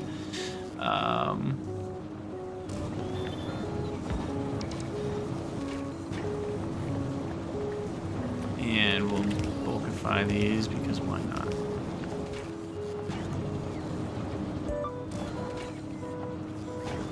Okay, I actually want that to be faster still. Where's my epics here? Epic speed modules are great. Do we have any legendaries yet? Speed module. It doesn't seem like we do. But they are getting rolled, right? Yep, we're rolling. No legendary pieces yet? Oh no, we do have a few legendary pieces. Just not enough to make a whole one yet. Yeah, I mean, what are the odds we actually roll a legendary module from scratch at 23.5%? Basically, a tenth of that carries on to the rest.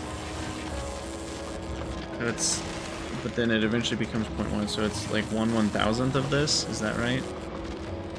Uncommon is most of this. Rare is like 9. It's almost a tenth. Then it's almost 100th. Then it is exactly 1,000th. Yeah, 1/1000th of this percent. So it's like 1 out of 5, roughly. 1 out of 4. So it's basically 1 out of 4,000. Will start out as legendary. Yeah, that's not a super high chance, is it? Alright, so that should be... Oh, yeah, that's enough batteries now. Okay. We have enough batteries. Wow, these are... Crafting speed of 10 is still not enough. That's crazy. You don't see that very often. Robot frames are slow. You know, you're right. This could be my opportunity to use legendary beacons, which I know I have some of. I have two left after what I just placed, I guess. And they're gonna have an efficiency of what? 2.9? No, 2.7. No, 2.5. Wait, did I? Hey, legendary quality module 3. It's the first one we got. Oh my gosh, they're so expensive. I can't even. Epics are already so expensive and legendaries are just more expensive. But it is true that the legendaries will pay off eventually by increasing the Gambletron's probabilities to you know, land me legendaries. Oh, and these aren't set up for legendaries, are they? Wonderful. Yeah. I created the Gambletron before legendary existed, so now they're just gonna start clogging things up, aren't they? Wonderful. And we're also at the point now, in fact, we already reached the point. I should have been paying attention to this. With these, like, if my goal, like, these should have some of these in here. Oh, I can't. That's why I didn't do it. Okay, I did think about this. But if I was making something like, let's say, red circuits here, I actually would want some amount of productivity modules in here.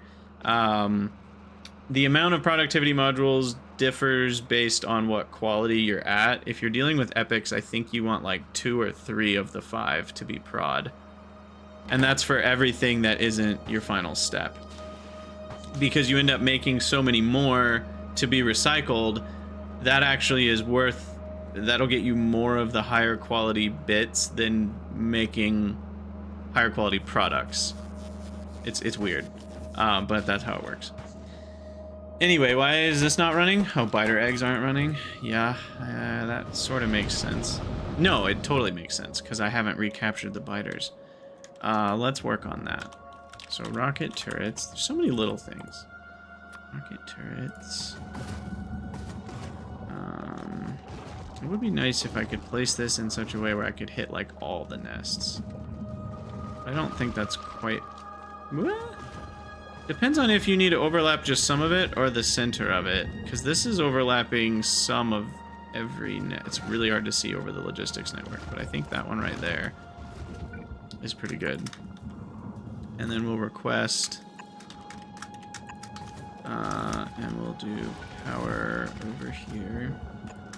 And then we'll request capture robot rocket. Alright, we'll try that. We'll try that. Alright, and then bots should be building up. Ooh, a legendary. Did I tell you the story of the legendary logistics robot who had a maximum operational time of 1 minute and 36 seconds and could fly over 1 kilometer in one charge?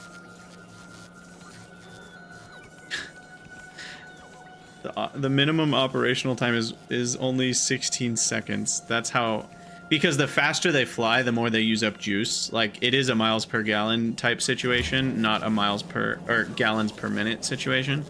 So they end up sucking a lot of juice when you keep upgrading the robot speed. That is what's happening. How do I...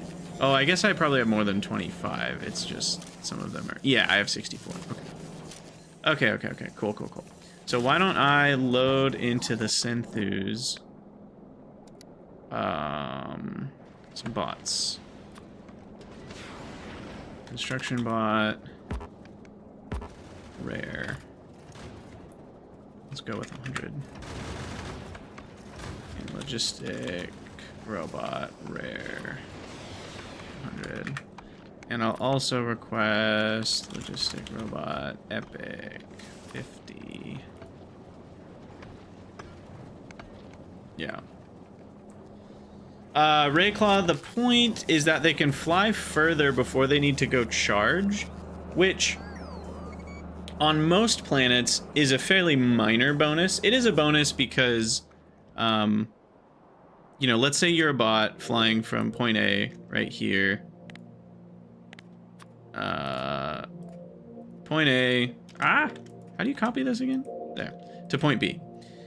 If you can only fly a few meters before you have to charge, then you have to stop here and be like, oh, wait, I'm at 20% power. I gotta go charge before I run out of juice. You charge here, and then you fly over. And that's a deviation in your path that meant you spent more time flying than you needed to, than if you can just go in a straight line.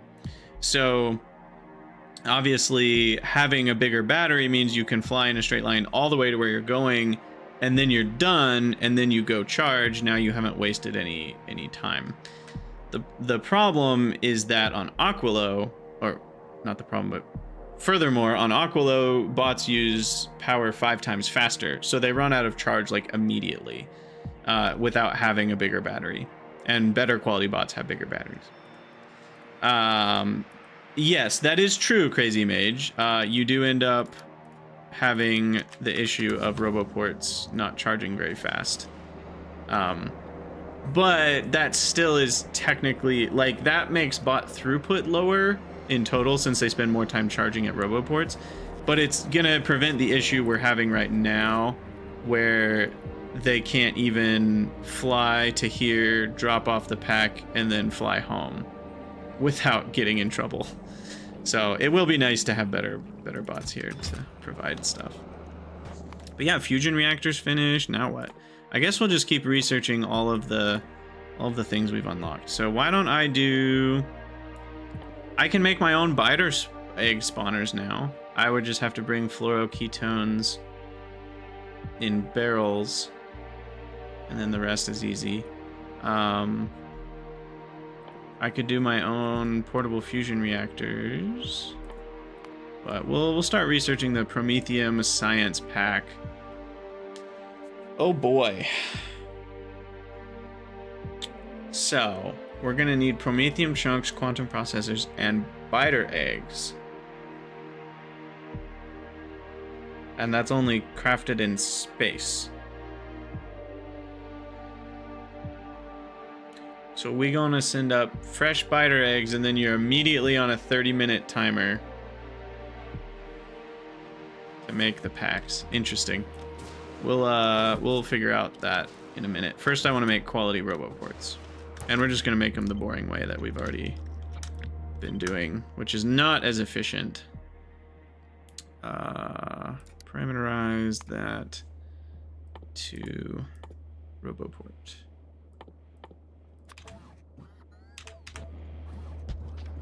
Delete that, replace it. Boom shakalaka.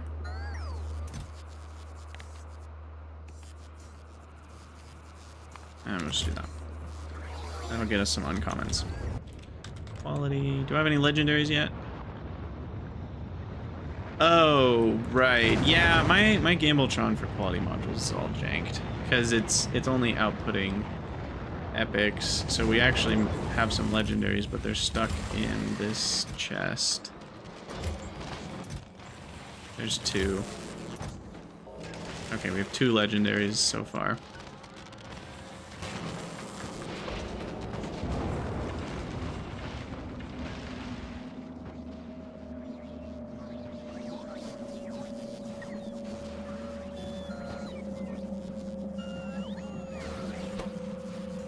Yeah, the RoboPort's charging speed. This is a weird one.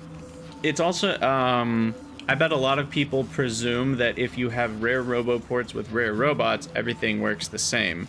But if you look at the numbers, it doesn't, because these are only doing the 30% boost, whereas the bots are doing a 100% boost for their battery. So that means even a rare bot spends way more time charging than a non-rare bot, even if you have rare RoboPorts. If you don't have rare RoboPorts, it's even worse. But that's the point. No, Wascally, I'm not. That's what I was saying. This is just the simple way where I just waste a lot more resources, but I don't have to deal with adding more assemblers to make the higher quality pieces from the higher quality parts. It's just easy. It hurts, but it has worked like a champ for all this stuff. I mean, look at all this stuff that I've wanted higher quality. Like, it's been so simple to do it this way, and it's certainly wasteful, but if all you need is like uncommons or a couple rares, I think this is actually a pretty good solution. If your goal is to make like a lot of epics, this is not a good solution. But for uncommons, I think it's fine when you've got a 20% chance to get an uncommon or better. That just means each one costs you 5 times as much, and you're recycling. It's really not even 5 times as much because you're recycling the 4 that weren't uncommon, which gives you back ingredients for 1. So it's really only costing you 4 times as much. That's not that bad. When it's such a small cost overall, it's not that bad.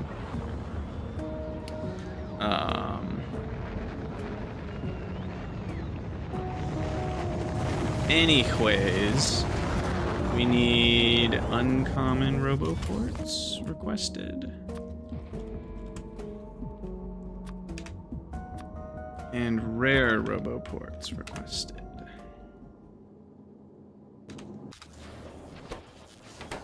Oh, by the way, someone noticed this and pointed it out on the Discord channel. Does anyone spot the issue? I cannot believe I did this again. I was so mad when I was like, oh my god, are you effing serious? Like, how many times am I gonna do this? Where I think I can just make a quality build faster with a beacon. It's just so ingrained into my Factorio blood that you can just beacon something to make it faster, and it's never gonna have a downside, apart from like the power cost, whatever. Just the fact that like speed has a negative effect, but only on quality, it's just not settled into my brain yet. So that's really funny. And yes, Aloy, there are certain examples, especially when you're dealing with a legendary beacon with legendary speed modules, where it might actually be worth it. Because a couple points on this. Quality, well, I guess the beacon, so two things.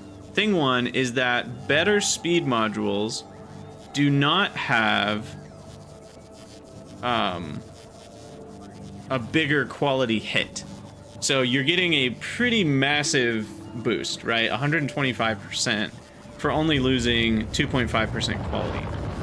Now, it is true that a better beacon will transmit more of that negative qualityness, but it also transmits more of the speed. So that's kind of a ratio thing, depending on the exact numbers you want. You might want to use an epic or a rare or a legendary beacon. It depends.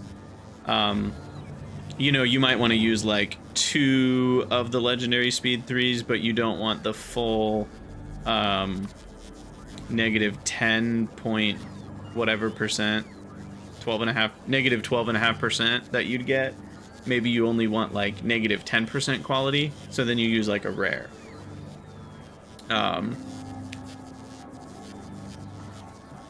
Aloy, I think it makes more sense the other way. You want a legendary speed module and a rare beacon. That'll leave you with more quality chance, because the quality chance to speed ratio only gets better with a better module, not a better beacon. The beacon transmits more of the negative quality and more of the speed, so you'd be better off upgrading the module higher and the beacon lower. Oh, well, that's fair. That's fair, yes. If you don't have the thing, you don't have the thing. But yeah, so that is an interesting take. And the person on Discord was actually saying, like, at first they were saying it was more inefficient. But I did the math, and even with this thing that I'd had here, I was getting the uncommons twice as fast. They were just costing me twice as much, because I was basically getting them 10% of the time instead of 20% of the time. But they were being crafted 4 times faster. And that was a non-optimal setup. So there's certainly, if you don't care about the cost, you can make higher quality products faster in a beaconed build. You just want to be really intentional and careful about it. Okay. Oh, we do. Okay, cool. Cool, we got the rares. All right, send this back to Aquilo. Excuse me.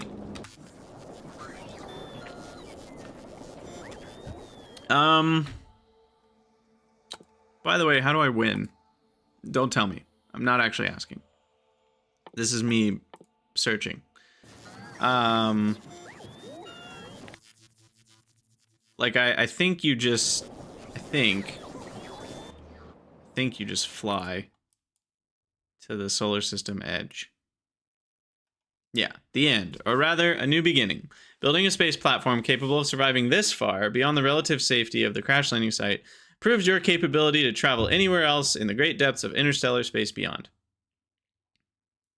For a space platform to survive this trip, it would need to be particularly self-sufficient and have the tools needed to turn the large, dangerous asteroids along the way into usable resources, aka railguns. So I think what we'll do, the general plan, is we're going to take the Synthus and we're going to double it. Like, I'm basically going to take this blueprint, I'm going to copy 2 of them next to each other, and kind of, you know, remove this bit down the middle. So we'll have the weapons around the outside. And obviously we'll need to adapt kind of the front to have a bunch of railguns, and we'll need to add in railgun ammo production. But I'll probably keep some of the asteroid processing the way it is, because it's working relatively well. I might look to get maybe... I need to upgrade quality on anything. I do already kind of have that high quality stuff. I might go with higher quality chem plants. Maybe. And I might stick with nuclear. We'll see if it's good enough. I don't know. I do want to make fusion, but I don't know if I need fusion on the platform. But we shall see how that works. Okay, so then for now, we're drawing near to the end of the episode. Let's have our next goal be fusion power.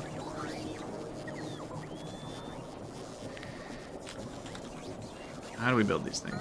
And can we build them anywhere? No. We have to build these on Aquilo. And we need tungsten plates and superconductors. Okay. So the Synthus needs to request a bunch of tungsten plates. I don't know. You can't scroll this window while this window's open. Tungsten plates, maybe 1,000? 20 stacks? Yeah, we should be able to fit 20 stacks. Though, if it fills with 6,000 science, that's 30 stacks. This thing is full of junk.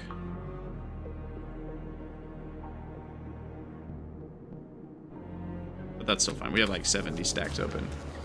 How many times do I want to crash test? Yeah, I assume there will be some figuring out of the space platform. But, and then railguns can be made anywhere, but they need to be made with a cryogenic plant. Okay. I'll probably make them here. And I mean, I could go for higher quality, but it's 40 range is already a lot. Though here's an interesting thought. I don't know if anyone's ever tried this. Your railguns could be more efficient if they're not just firing all the time, but if you put them on a timer so they only could shoot once every while. And then they wait until there's a cloud of asteroids that have gotten closer, and then they turn on, and then they do their piercing damage through all of the asteroids, whereas otherwise they're just shooting the first asteroid that comes into range, and then they're not dealing a ton of that piercing damage. The other thing I don't know is if, even though the range is 40, does the projectile carry on past that? Therefore, you always get some distance of pierce, or not. I do not know. But yeah, we definitely want to produce a bunch of these railgun ammo pieces up in space. So we'll have to figure that out. I didn't know ammo category was a thing in Factoriopedia that you can see. We've already done explosives in space for rockets, so really we just need the copper and steel, aka more foundry shenanigans. So this isn't going to be too bad.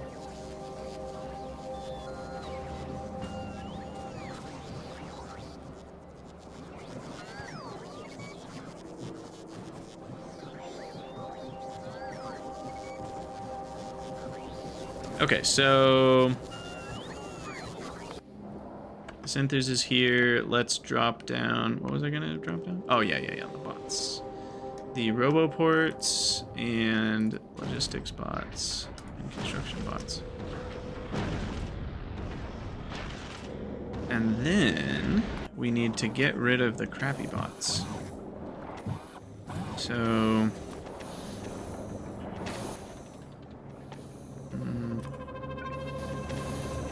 storage, inserters, heat. Alright, well, ditch that idea. And then you request all of these guys. And that should get rid of all the normies.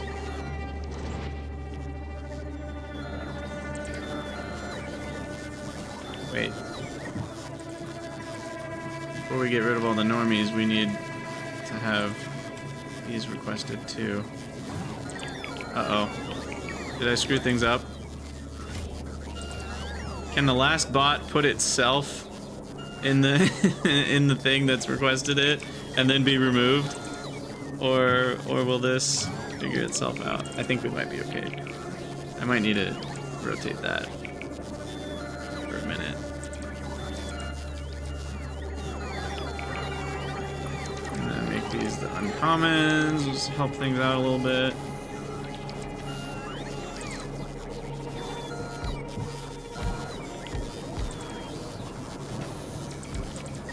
Also, that behavior you just saw is something I'm hoping they patch up pretty well, which is just some weirdnesses with bot charging. I've seen quite a few Reddit posts at this point. There's some weirdnesses with that for sure. What's going on here?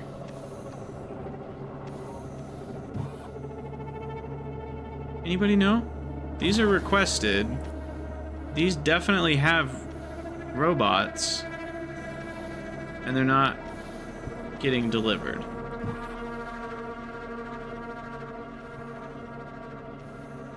Oh, sorry. I get it.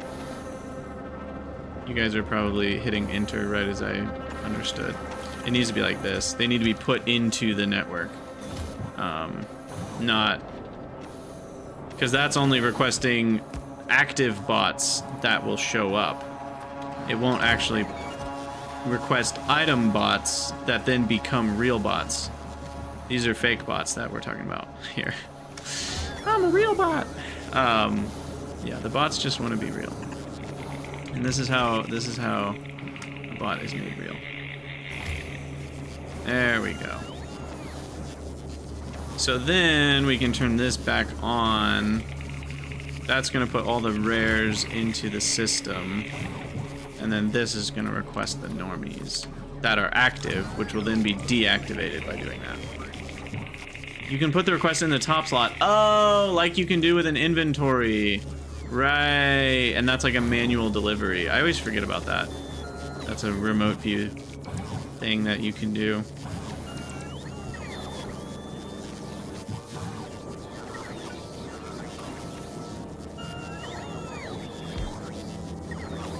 Okay.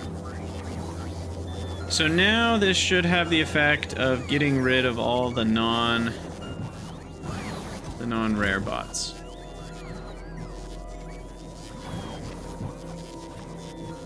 I'm gonna reduce that down to 10 because they're getting too jammed up there.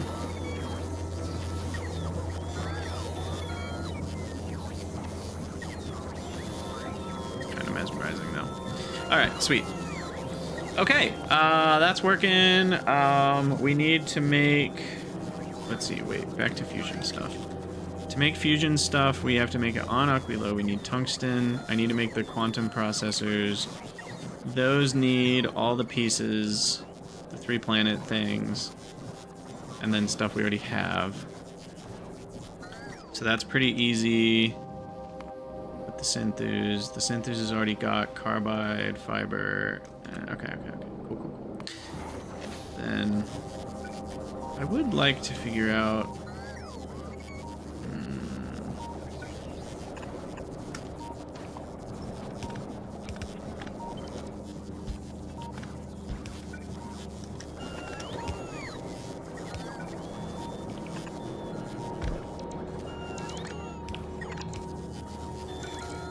Like, I want to extend further, but we're having a problem here with this oil.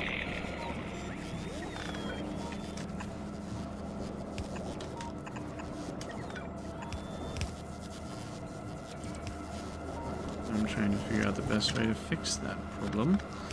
That might do it.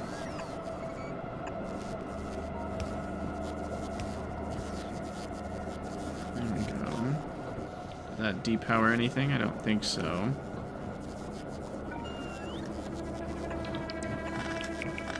Yeah, that's good.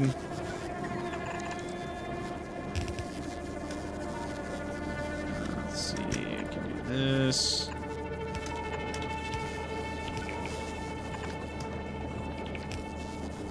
Okay. Gets a little more storage there, way. There. Ah! That way. And now I can just plop more of these, you know, extra other planet pieces that we've brought, along with some more processing units, carbide, fiber, and what's the third thing? Carbide, fiber.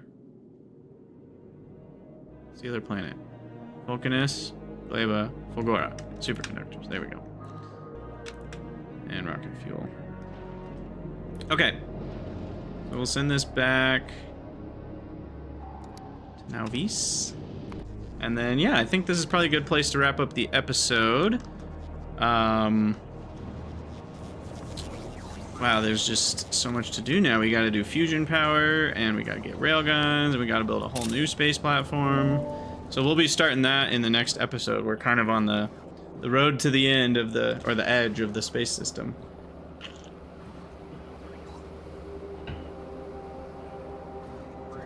So that is nice.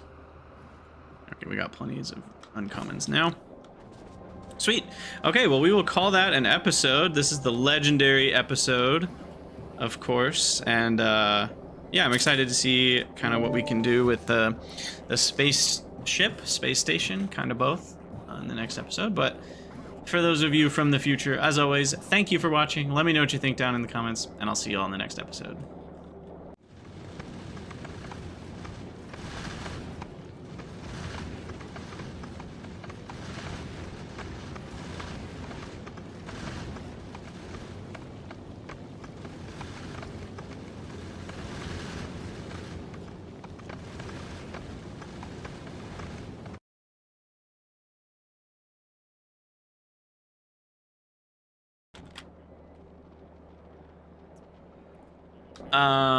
Fusion generate uses less fuel.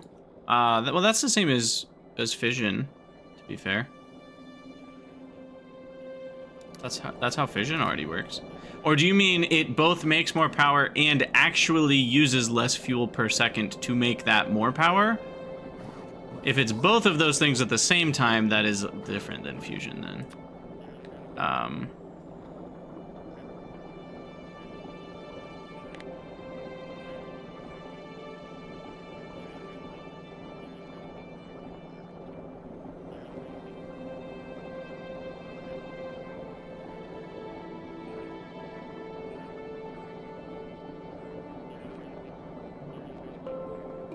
Also, I'm not seeing how a higher quality is going to be less fuel efficient based on these numbers. I believe you, but if that's true, then it relies on some mechanic that's not displayed in Factoriopedia. Because the output increases at the same amount the consumption increases. So that's just, if you double the output and double the input, that's the same efficiency. If the neighbor bonus is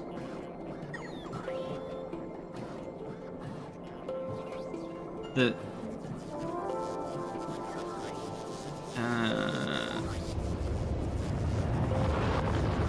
so if the neighbor bonus decreases fuel input rate,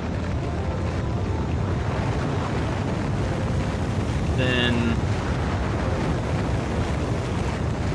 yeah, higher quality is going to mean they run less often, and they're only more efficient if they run more often, I guess.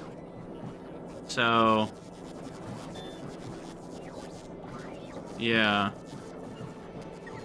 because if it's about the percentage at which they're running, like full bore 250 megawatts, you know, or only 25 of the 250 megawatts, and it only provides 10% of the neighbor bonus, then yeah, the neighbor bonus is going to decrease to provide the same amount of power, which decreases the efficiency. That is interesting.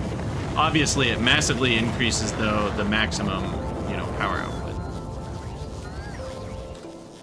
But we will be diving into that in the next episode. Whoa, look at this. This is interesting. Look at this ring of, like, the light color. It goes from, like, yellow to almost like a reddish orange pink, and then it goes to, like, non-colored. That's really interesting. Huh. I've never really used colored lights very often before, so that's an effect I hadn't noticed before. Alright, well, I'm gonna get out of here. I'm done streaming for today, but I'll be streaming more tomorrow, so we'll be working on fusion power. And we'll see if we can get started. Probably won't finish it tomorrow, but we'll get started on the space platform that will go to the edge of space.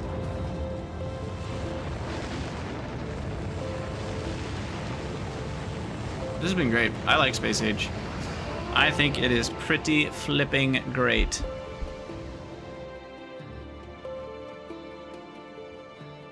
Also, our base has had a lot of straight lines. More straight lines than normal. I'll just say that. All right. I'll see you guys later. See you later, Crazy Mage. See you later, Rascally.